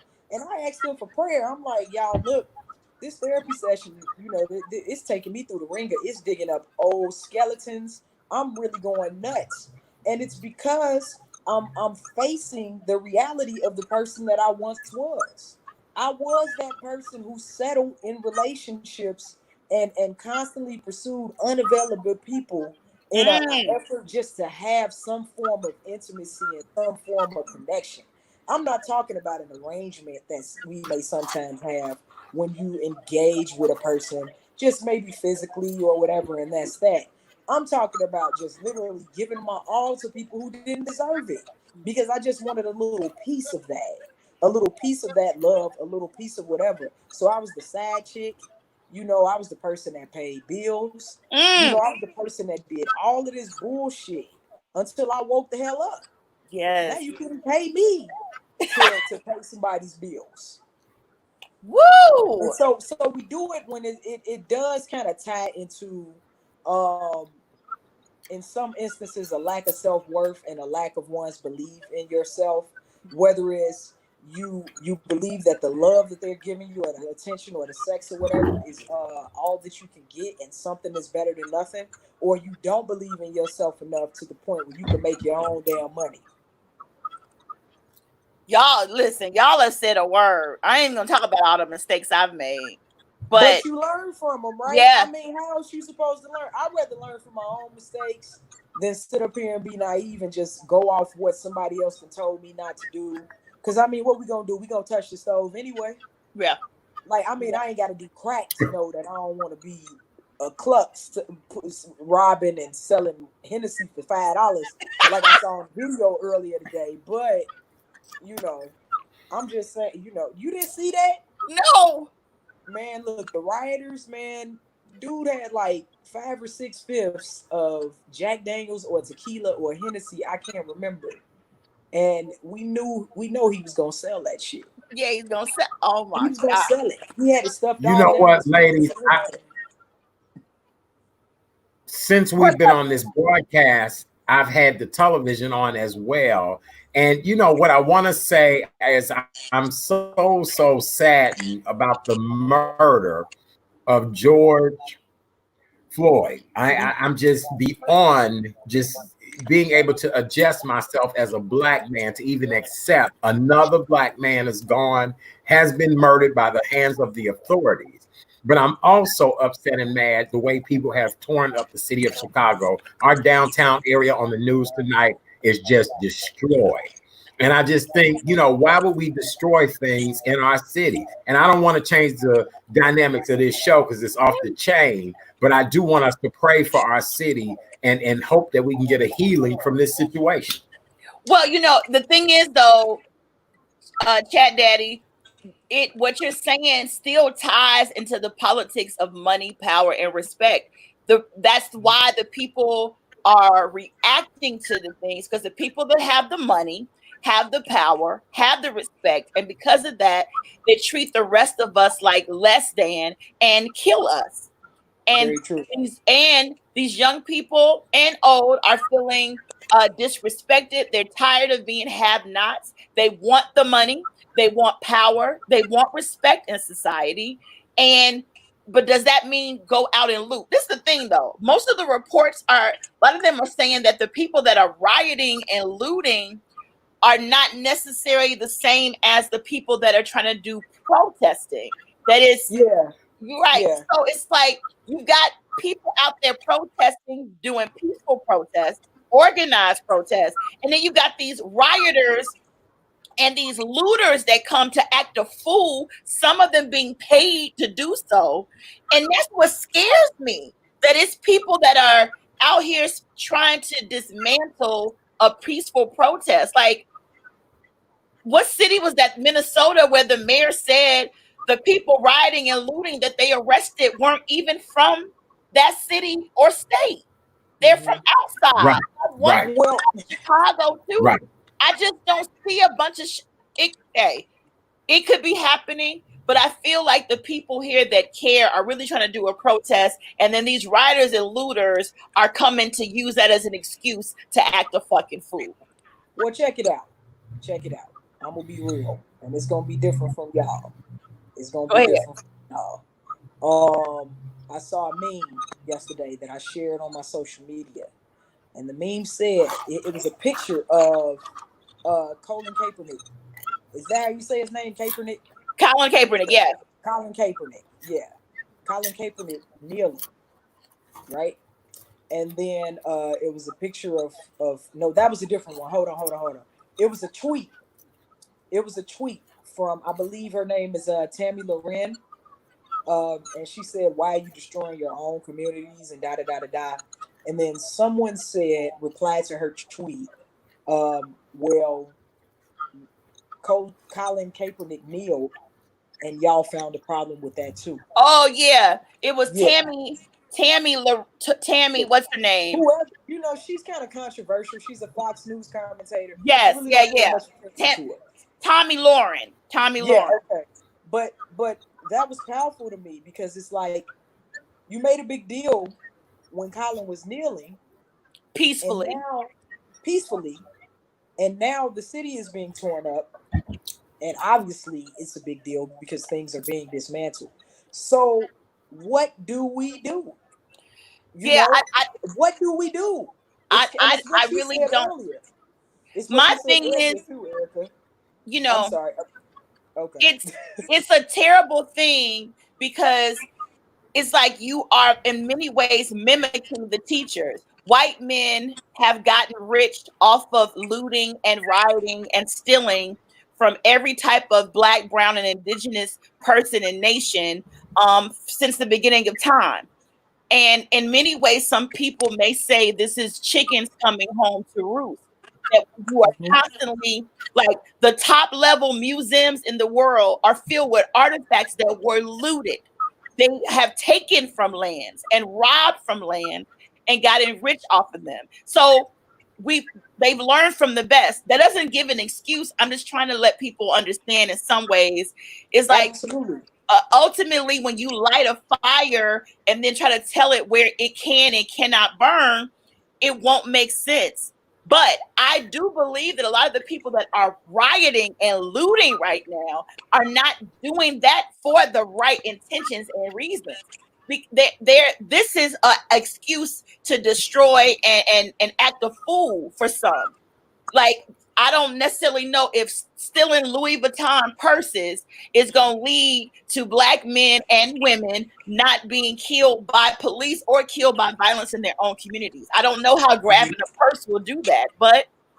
Well, now, Erica, if I could interject something here for just a few moments. And I know we were here to talk about sex, power, and but we first of all have got to look at root evil. We've got to evil that has been in existence for so long with us and figure out ways of how do we galvanize and become a stronger race of people. We have talked about white supremacy. We have talked about the power that the other man has had. Our spending power is absolutely incredible. Our knowledge, our gifts, Erica, you and I are talented as well as our guest this evening. We should all have whatever it is that we want, but we have lived in a society that has repressed us for years because of our skin color, has repressed us for years because of our size, our dialect, whatever the case may be, but yet they so love us. If you so love us, you would not kill us the way you are killing us. And this is not just in the streets, this is corporate. This is financial, this is mental, and this is educational as well. We've got to come together as a race of people and do what's necessary to discover who we are to be stronger day by day. Oh, absolutely. And ultimately, and people that are watching, I know we changed the subject, but we're going to roll with it because it is what it is. And ultimately, we're still talking about money, power, and respect in the way they play out in today's society. But the overall umbrella that's overshadowing all of this stuff is white supremacy and the systems in place that is used to vilify and to keep people suppressed. And whether it be lack of health care, lack of agency, lack of access to education and food and housing, and also getting into police brutality, as well as violence within our own communities that we subject ourselves to. All of it falls under the umbrella and under white supremacy. And if we're going to make any strides, we've got to dismantle those systems, and it's going to take work, and it may take some looting and some fighting and some things burning. I don't know, but what I do know is so deep rooted in our world that people be like black on black crime, whatever the hell that means, because nobody talks about white on. I really don't know what that means. Right. Either. Nobody talks about white on white crime, and nobody talks about white on black crime. So all of that is a misnomer. It doesn't even exist. Everyone in the community where they live amongst people that look like them, and violence begets violence on each other. When you go to a white neighborhood, it's white folks hurting white folks, but nobody just says, oh, it's white, all that white on white crime. Nobody talks about that. Nobody also talks about the looting and burning fires after a damn football championship game is won. Right. Or when the Bulls beat the Sonics back in the 90s. Right. They tore Chicago up. Right. So it's like it happens, but this when it comes to police in particular, the system of policing in the United States, the contemporary policing today, was born out of enforcing fugitive slave laws and the Black Code. The reason there is a policing system in the United States was to hunt and recover Black folks that have run away. And that has trickled down into the policing system today. So it's deeply rooted, and we got to dismantle it. It can't just be us just say, Black people, get your shit together. Wait a minute. We poor. People don't have access, no agency. How can you putting it on the least of us to do the most for us? That's not going to happen. We got to dismantle this shit from the top down. And if the people in power are not going to listen and take heed and listen to us and change things, you're going to see a lot of fires. You're going to see a lot of shit burning down. You're going to see a lot of things being torn down until the powers that be realize that business as usual is no longer going to be accepted. It is what it is. So don't burn me up and my people for 400 years or more, and then all of a sudden when I get a match and I start lighting a fire, you want to tell me that I'm doing wrong. No, nigga, you did wrong. You've been burning us for a long time. Does that mean I'm encouraging young Chicagoans to burn my city down? I'm speaking figuratively. Of course not. I don't want anybody to get harmed. I don't want any police officers to get harmed. But it's like, come on. You cannot expect the lower brain to change upwards. The people up top, the people in power are going to have to start doing things differently. And if not, oh, baby, that smoke and that fire is going to raise. And it's going to be more than Black folks being hurt. We're going to all suffer from it. I'm sorry. I just went on a whole 10-minute rant. It's okay. The fact that people are out there, during a pandemic speaks volumes, and they're fed up. And like you said, more buildings will be burned, more people will be arrested, and more people will possibly die. But this system has never worked for us. It will never work for us. And until it is destroyed in whatever way, this is what it will be. And of me, a big part of me is like, so be it. And then I'm like, I don't know. So your suggestion though, Art, for the people that are out here, what kind of constructive things can they be doing? Because you interview politicians and people that maneuver in high-ranking positions every day on your show. You interact with them. What can a young person that feels disenfranchised, that doesn't have money, that doesn't have power, and damn sure ain't got respect, what words can you say to them to let them know what to do in these times to help them out? Because I feel like we're dealing with a generation that's lost, and it doesn't even know where to turn.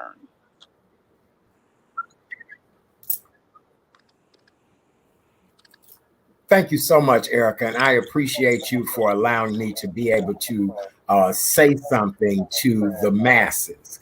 Here's the deal, ladies and gentlemen. I understand that we all have been financially challenged. I understand that we've all been educationally challenged. I understand that we have been through some things that just are deplorable in many different ways. But if you don't turn and help your fellow man and encourage your fellow man and stop being so disrespectful to each other, in order for you to galvanize, and see, here's what I look at. In other countries, they have coups, and that's when they come together and they overthrow what is wrong, what is a problem. But if you are disconnected in your community, if you are disconnected in your home, if you don't realize that you're harboring gangbangers, thugs, people that want to do ill will things to mankind, but yet you run around and claim you're a Christian parent or this is a Christian household, to me, that's a bunch of bullshit. And the thing is that you must learn that until we come together as a mankind, as a human race, the black race, and develop better things for us to do, then it'll never happen. It'll never happen. And I know people say, how dare you say that? I am just as black as anybody else who's watching this program or understand this program, but we've got to come together as a race of people and change the dynamics in which we've been suffering for so long. I just wonder, how do we do that? Because we have to do something. And coming together, to me, should be a given. We got to come together. In the meantime, as we're coming together, because we got years of healing. This goes back to great greats and great greats, where the harm in these hearts, there's some damage been done to us here and here. So as we're coming together, also means that some folks gotta fix and heal some things so that they can work with others. But while we're doing that, how do we also get the powers to be? How do we dismantle those systems? And can we do it all at the same time? Or is it about us getting ourselves together? But white folks don't have themselves together, but they tend to just do just fine. But why? So remember when I said earlier, and this was in reference to relationships, when we were talking about money, power, and respect, and when I said that society has mastered the art of two things, appealing to visual senses and appealing to insecurities. The system is built on the insecurities of white people. We are the superior race genetically and in terms of just creativity.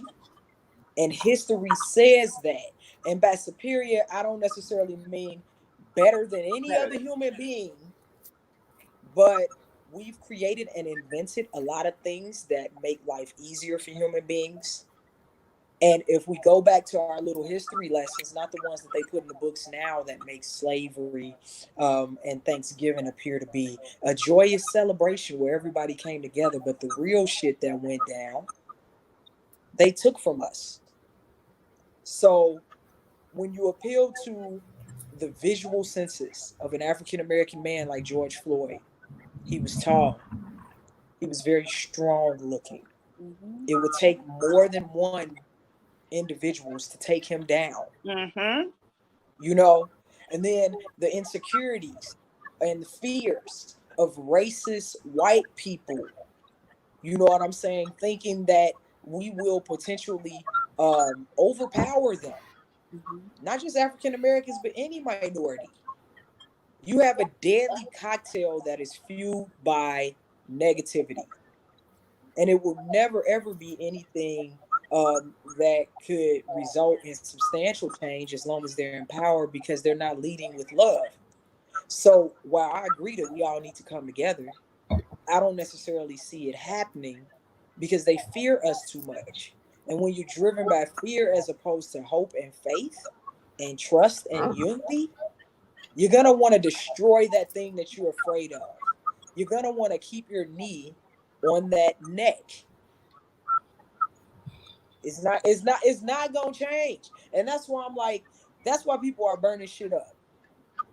Because what else do you do? There will be no kumbaya moment with people like Trump, especially with people like Trump running the country. So how we gonna get Trump out of office? What are we? Because this is the thing. Both of you all are right. There is no one way to look at this, and both of the things that you all are saying is all correct. But one thing I know we need to come together on at the polls.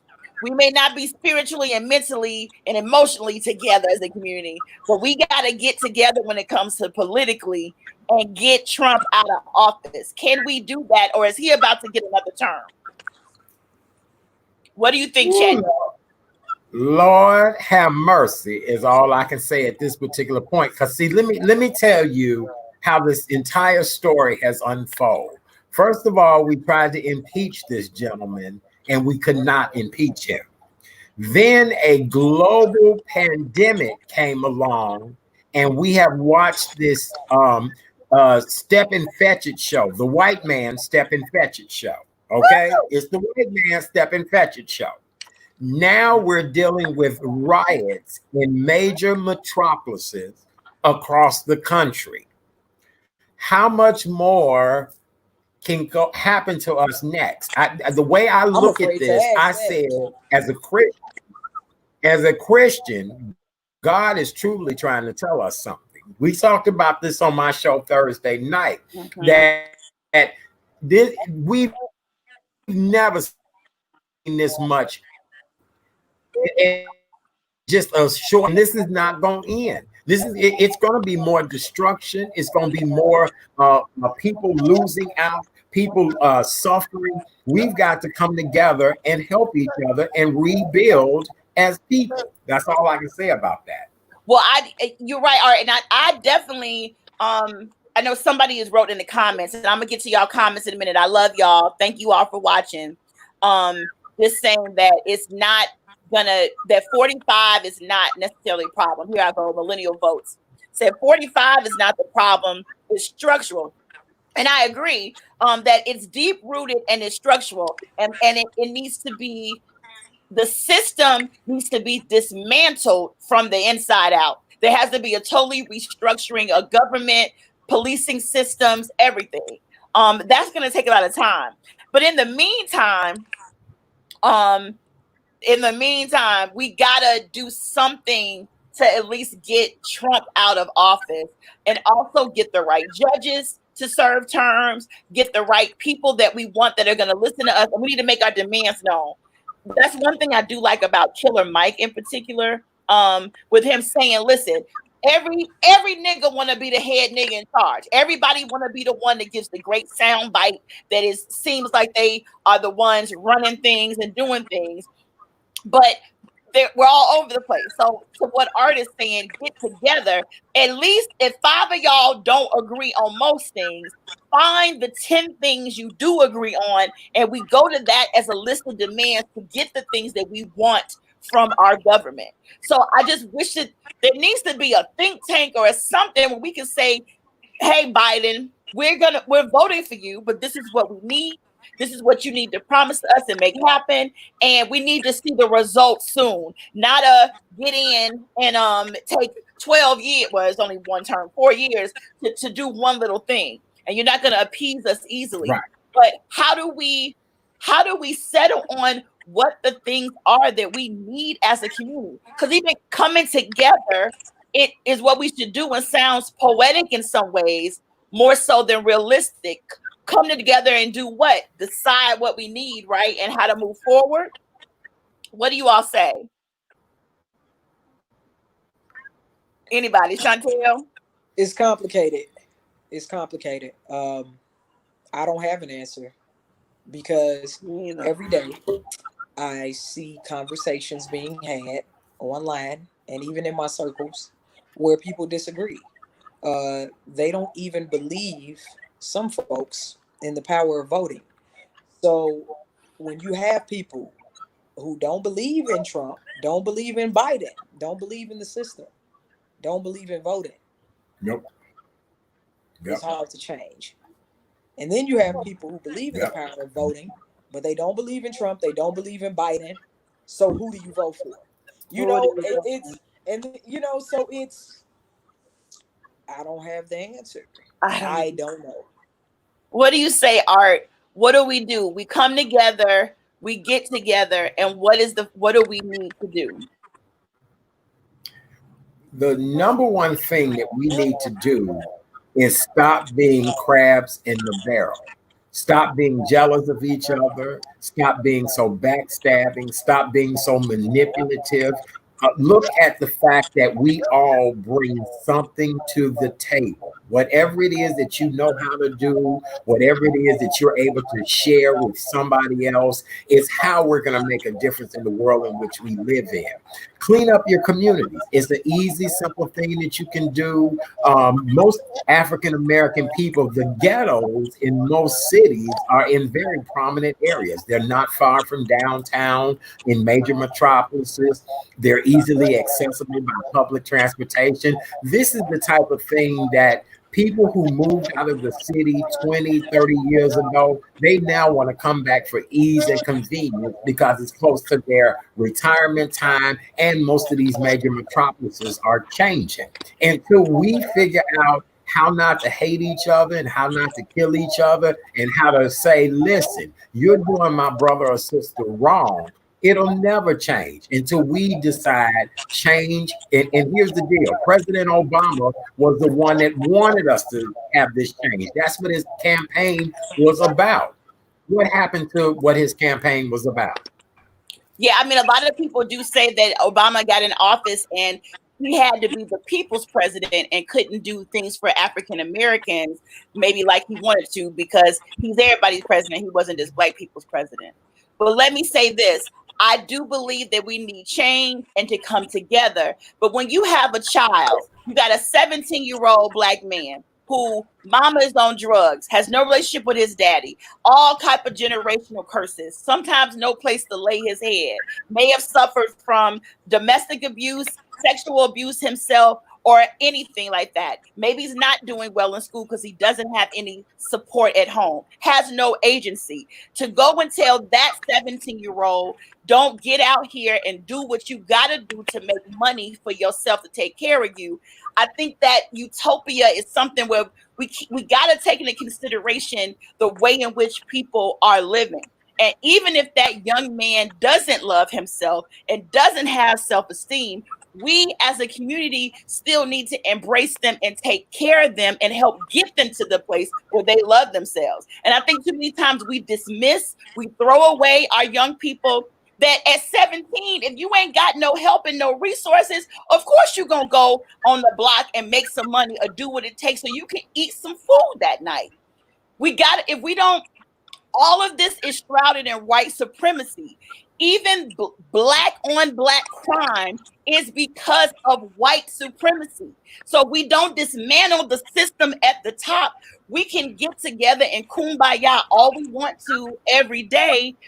As a people, you still gonna suffer because the powers that be, they got you there in the first place, disenfranchised, poor, no money, no access. They're still there and they're still in power. So that's the part where I get so confused because I want us to do better, but we can do our best. And if there's still the powers that be, got all the guns, got all the money, got all the power, got all the respect, I can't tell that 17-year-old that didn't eat tonight, who mama is a crackhead, who he himself don't have a place to lay his head. Hey, come on and do it for the people. He like, bitch, fuck you. I gotta do it for me. I'm 17 and I ain't got no resource. I think that sometimes I do it too. Those of us with our master's degrees and our well-educated selves, and we grew up in these nice parental environments, we look at like, with them niggas to just get themselves together, the system is what made it be so. Police brutality, black on black crime, all those are symptoms of white supremacy. So you can clean up the black neighborhood, but if all the judges are white supremacists, all the lawyers, all the doctors, talk about healthcare and the way black women are dying in childbirth. If all the systems at play are designed to kill you, and hate you, me and Art can hold hands and love each other all we want. We got an enemy coming, and we ain't prepared to fight them. It's crazy. Because I'm just saying, there's so many things. Sorry to go off on a tangent. I'm a horrible host. You have to let those people on your show talk.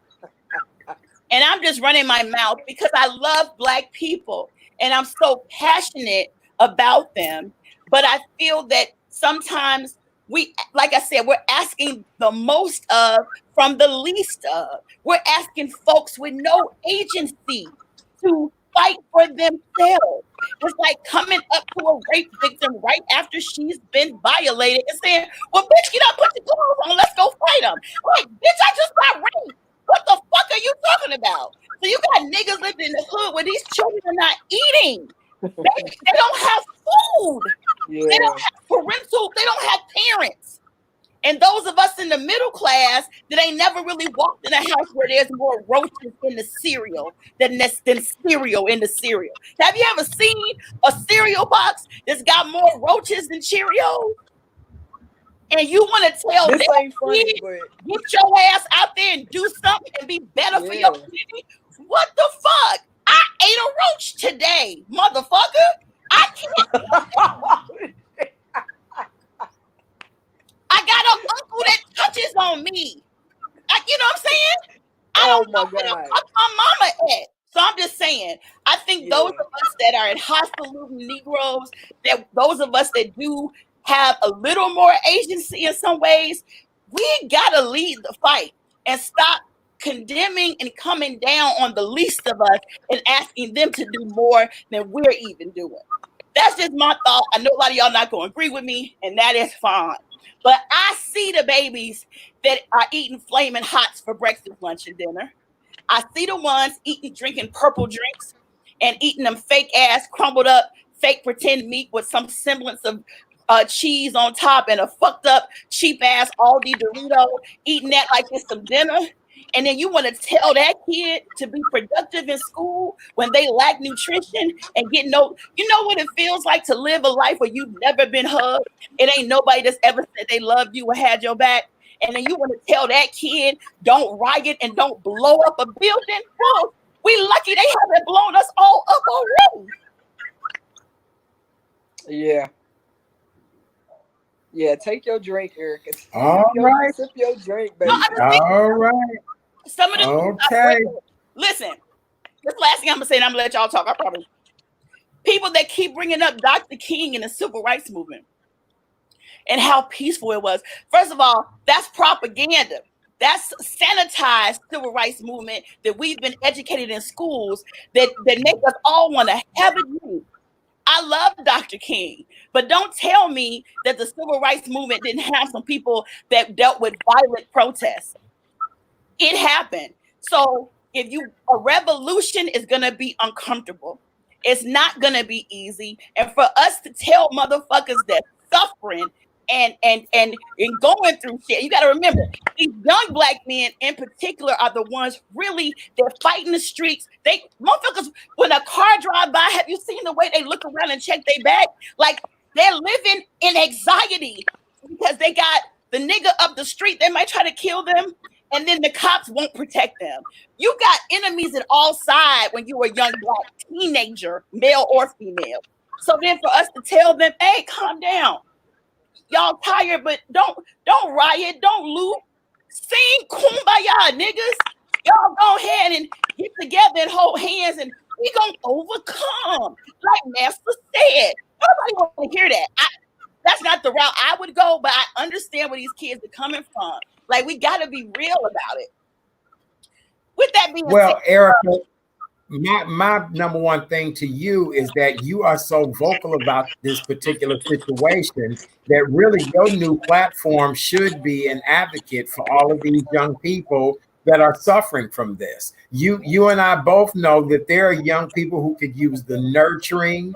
There are young people who could use the right resources. And the thing is that, again, a lot of us who have obtained the master degrees, the 6 figures, the beautiful home, the landscape yards, we're not really doing shit to help our own people. We say, oh, that's mama and them. That's boo and them. That's pudding in there.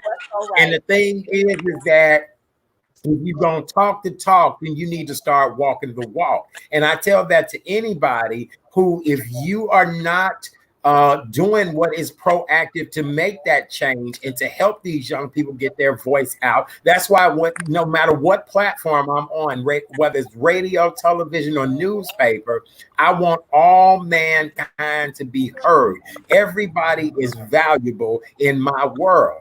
But if you sitting up propagandering, if you are preaching, you are saying to people, listen, this is this is that. But if you ain't making this stuff happen, then you're just like everybody else. And no disrespect to you, my love, but I mean, it's the propaganda that everybody who's obtained something in life continue to push as their agenda.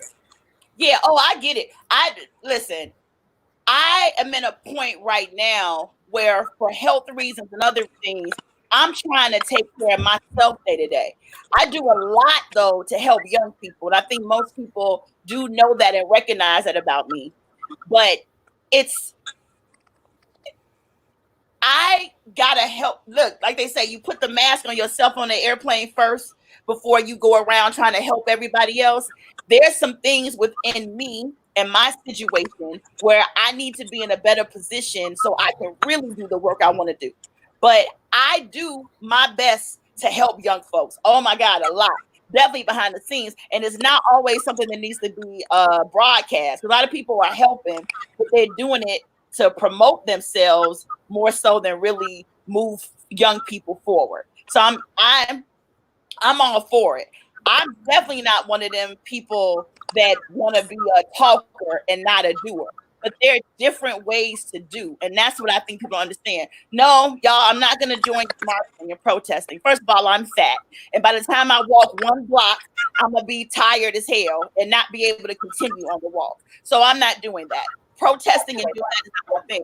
Economic protests, absolutely. And I know T.I. and some other celebrities are calling for a day of blocking out financially, where blackout, where we don't spend with mainstream companies. And I'm all for that. I promote Black businesses. I'm all for us keeping the Black dollar within the Black community and at least letting it circulate 3 to 5 times before you move outside. I get it. But when it comes to young people in particular, this generation gap, I think we got to take into consideration that it's a different day in some ways than the 1960s. And these young people are not going to necessarily protest and do the things of yesteryear. But that doesn't mean scold them and throw them away as much as let's show them some love. And that is my main point. We got to take into consideration what people are dealing with and going through. So we criticize a 17-year-old, 18-year-old Black man or girl about how they're getting their money, but it's survival. So if we're not implementing things to make life better for them, how can we expect them to really move the culture? I don't know. But I don't have the answer. I just have an opinion like everybody else. And that's all it is. I just got an opinion. And all right. It is what it is. We agree. We disagree to agree, my friend. Yeah, but I don't think we disagreed. I don't think you and I disagreed in any way. If you took it way, right. Oh no, I agree with you full-heartedly. All I'm saying is that if Black people get together now and do what? And if the goal isn't to dismantle the folks at the top and get a whole new system of things, we can get together all we like. Nothing's going to change. At one time, we were together. When we were on plantations, when we were slaves, right after Reconstruction, when the majority of African Americans were Republicans, let's talk about that. We were together. But the more we get together, the harder the system works to dismantle and break down Black families. So all I was saying to you is, yeah, let's get together, of course. But there's a 17-year-old that's not going to understand our point of view, and let's love them to our point of view versus alienating them or questioning their behavior. Because we got to understand where a people is coming from in order to help them. That's all I was saying. There's no no, I got it. way to not agree with what you said. I agree wholeheartedly with you.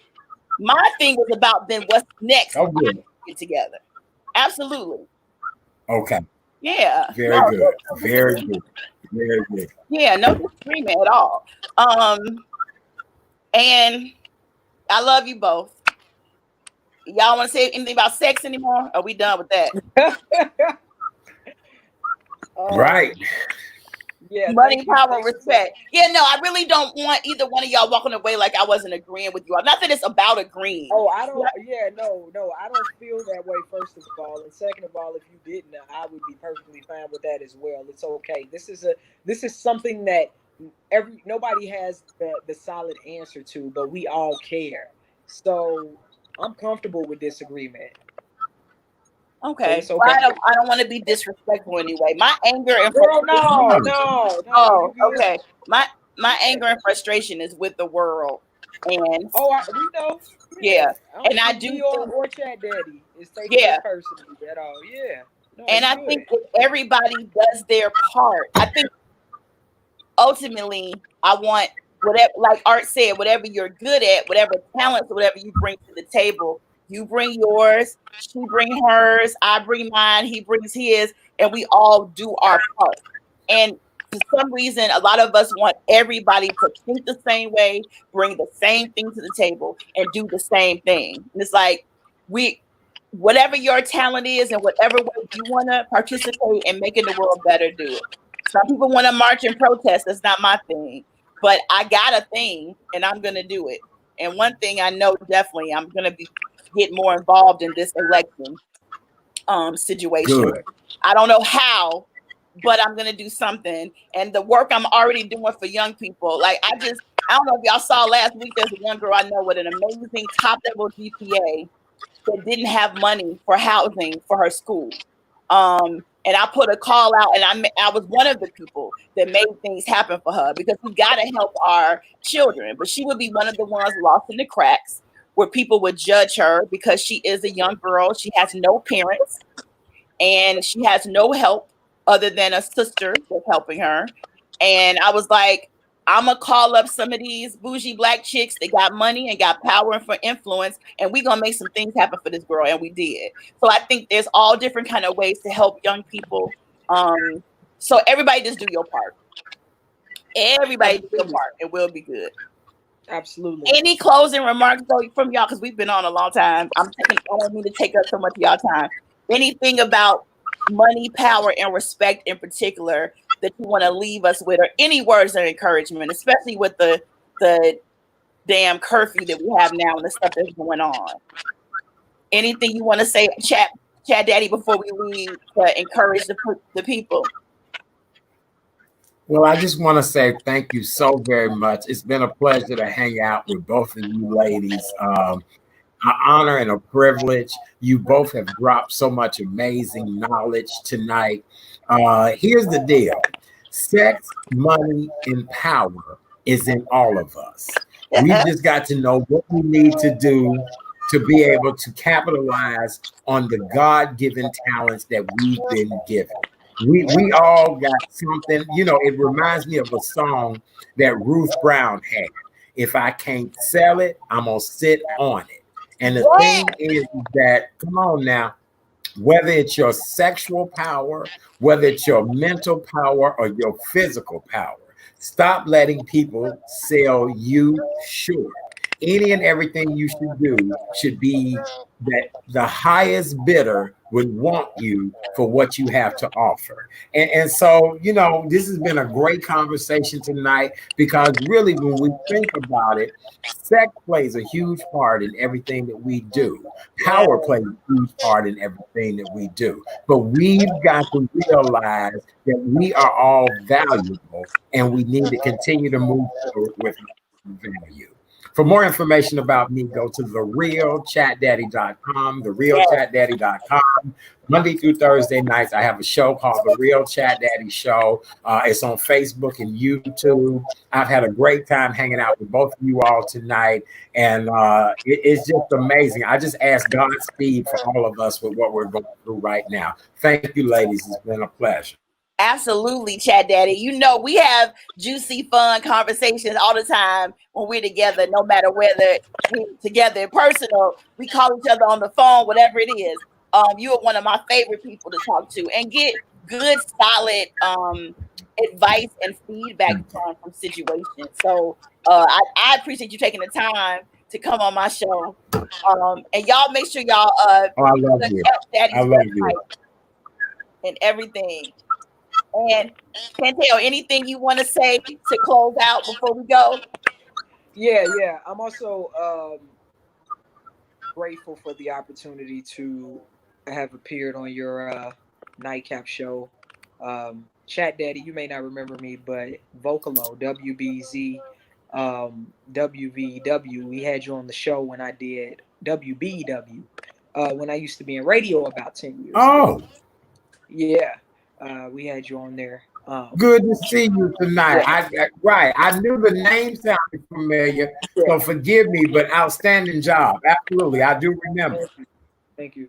Yeah, it just goes to show how things do come full circle. But I actually want to remind people that during this time they don't need to be operating on all cylinders right now. As I mentioned before, the world that we know it no longer exists. So to compare our state of being to standards that no longer apply is counterproductive. It's perfectly okay to feel whatever it is you're feeling, and don't allow anybody to tell you what to feel.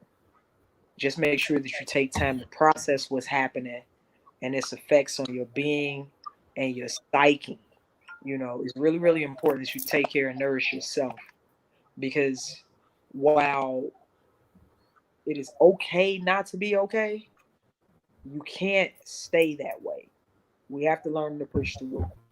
Um, so I just want to encourage anyone to reach out to me if they are dealing with the pandemic and the riots and everything that's happening in a way that is impacting them and their productivity in a very negative way.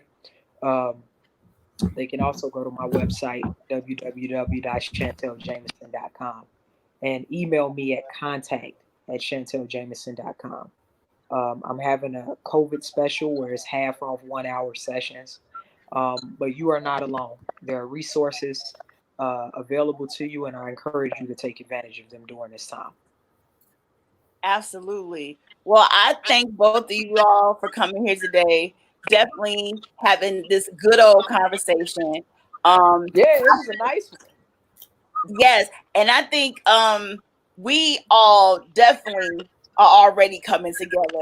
The goal is to get the rest of these folks on board, and I think a lot of people are coming together already. That movement and that change is happening. I feel very positive about it, and some people may not get on the train and will be left behind. But for those of us that are moving forward and really trying to make a change in this world, I'm excited to see it happen. I'm glad we talked tonight.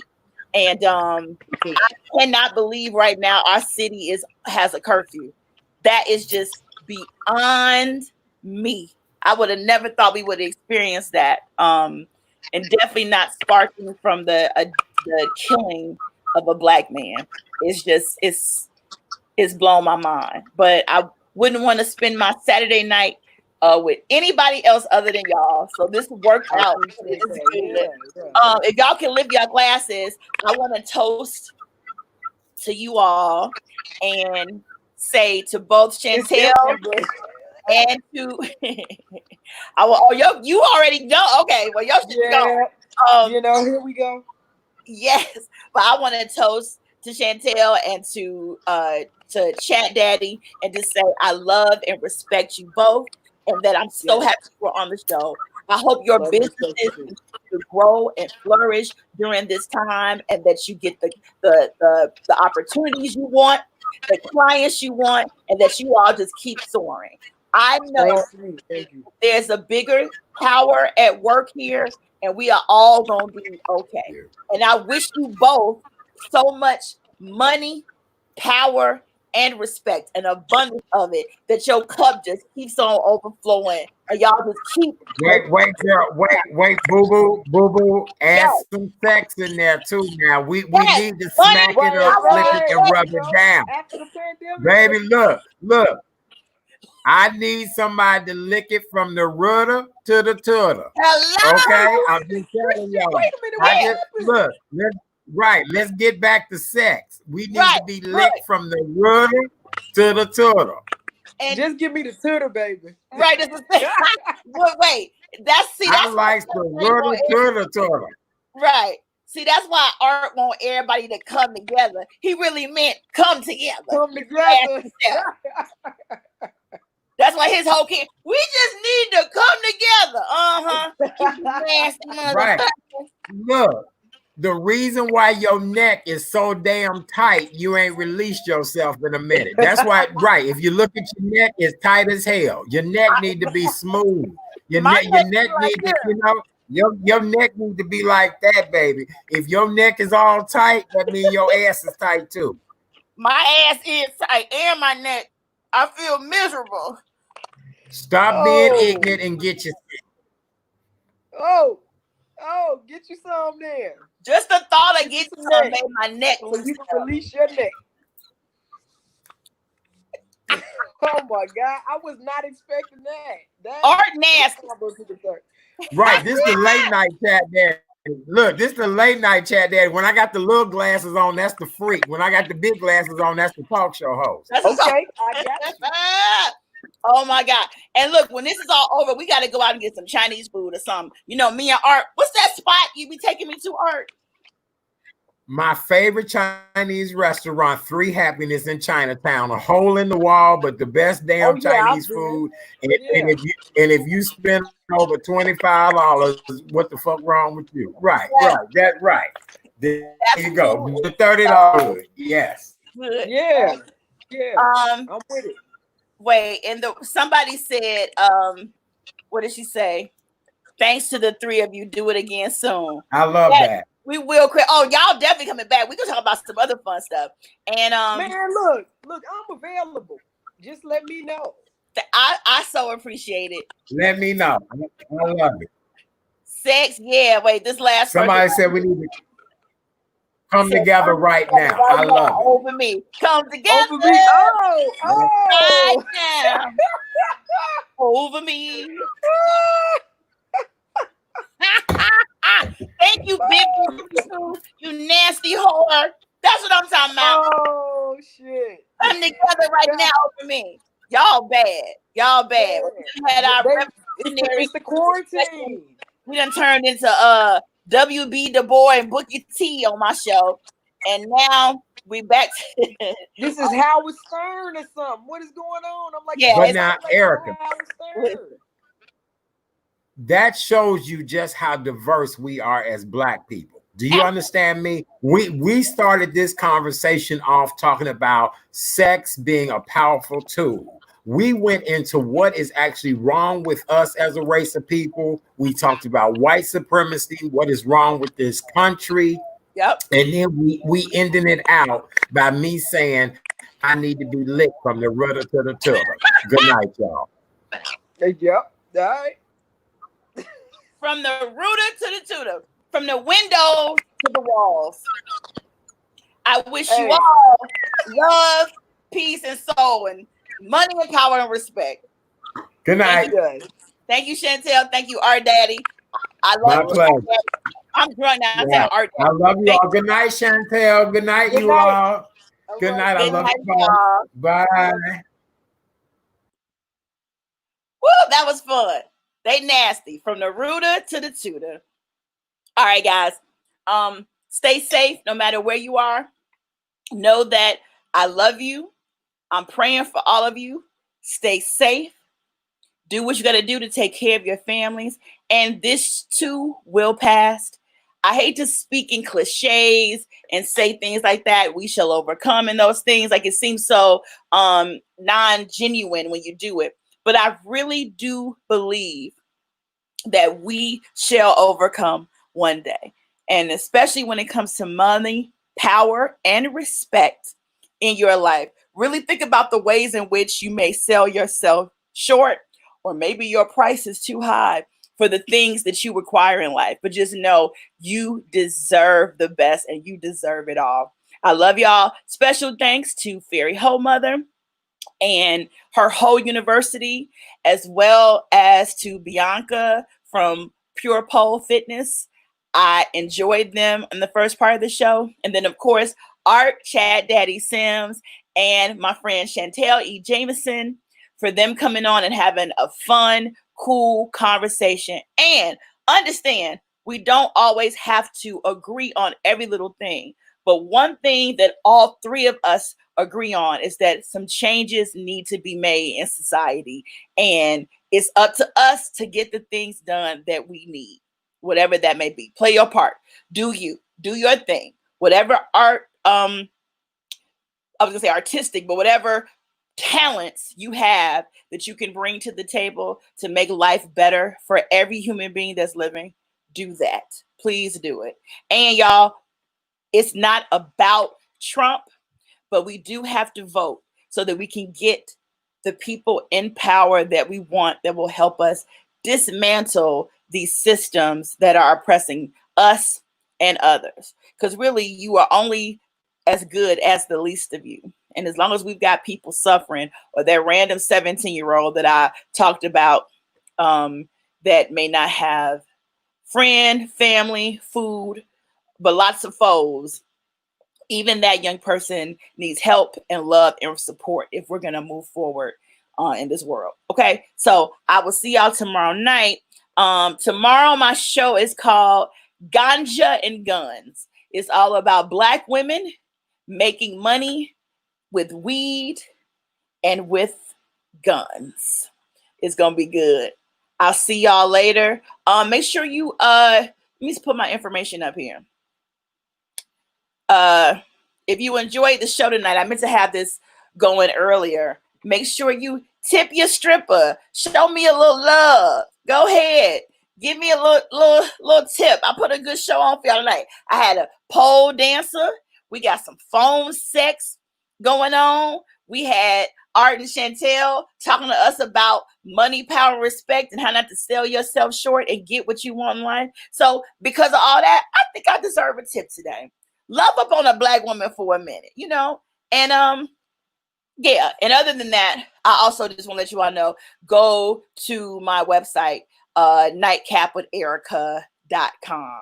I'm fully gonna release it next week, but it is already up. You can sign up for my email list. Go to nightcapwitherica.com and get on my email list. Thank you to those of you all that have already tipped me before. I'm actually going to do something where I list off the names and give you all a proper thank you. So you've not been forgotten. I just haven't had a chance to do it yet. Maybe I'll even do it on tomorrow's show, but I planned on announcing it in June, probably first week in June. All the people, I consider you all my co-producers that are being nice to me and tipping me Miss Pound Cakes when you get a chance. So no pressure, but I really do need your support. So share this episode, tell your friends about my show, sign up for my email list at nightcapwitherica.com. And yeah, overall, just spread the word. It's not necessarily about you making a tip, even though I would love it. I got a Venmo and a Cash App for your tips. But it's not really about that. I really just want to get the word out about my show and get people watching and talking about these important issues. And like Art said earlier, we went from having a full-on conversation about sex and love and power and relationships to talking about what's going on in our world today. That's how versatile we are as a people. And that's what you get on my show, from polls and phone sex to talking about being revolutionaries. We do it all on Nightcap with Erica. So with that being said, y'all have a good night. It's Saturday night. Go out and kick it. If you in Chicago, you can't, because we got a goddamn curfew. So stay your ass in the house. I'll see you later. Hey, it's Erica from the South Side of the Chi, and I just completed the 2020 census. If you're not counted in, you'll be counted out. And I don't know about you, baby, but I want to be in, not out. What are you waiting for? Take the census. Go to 2020census.gov.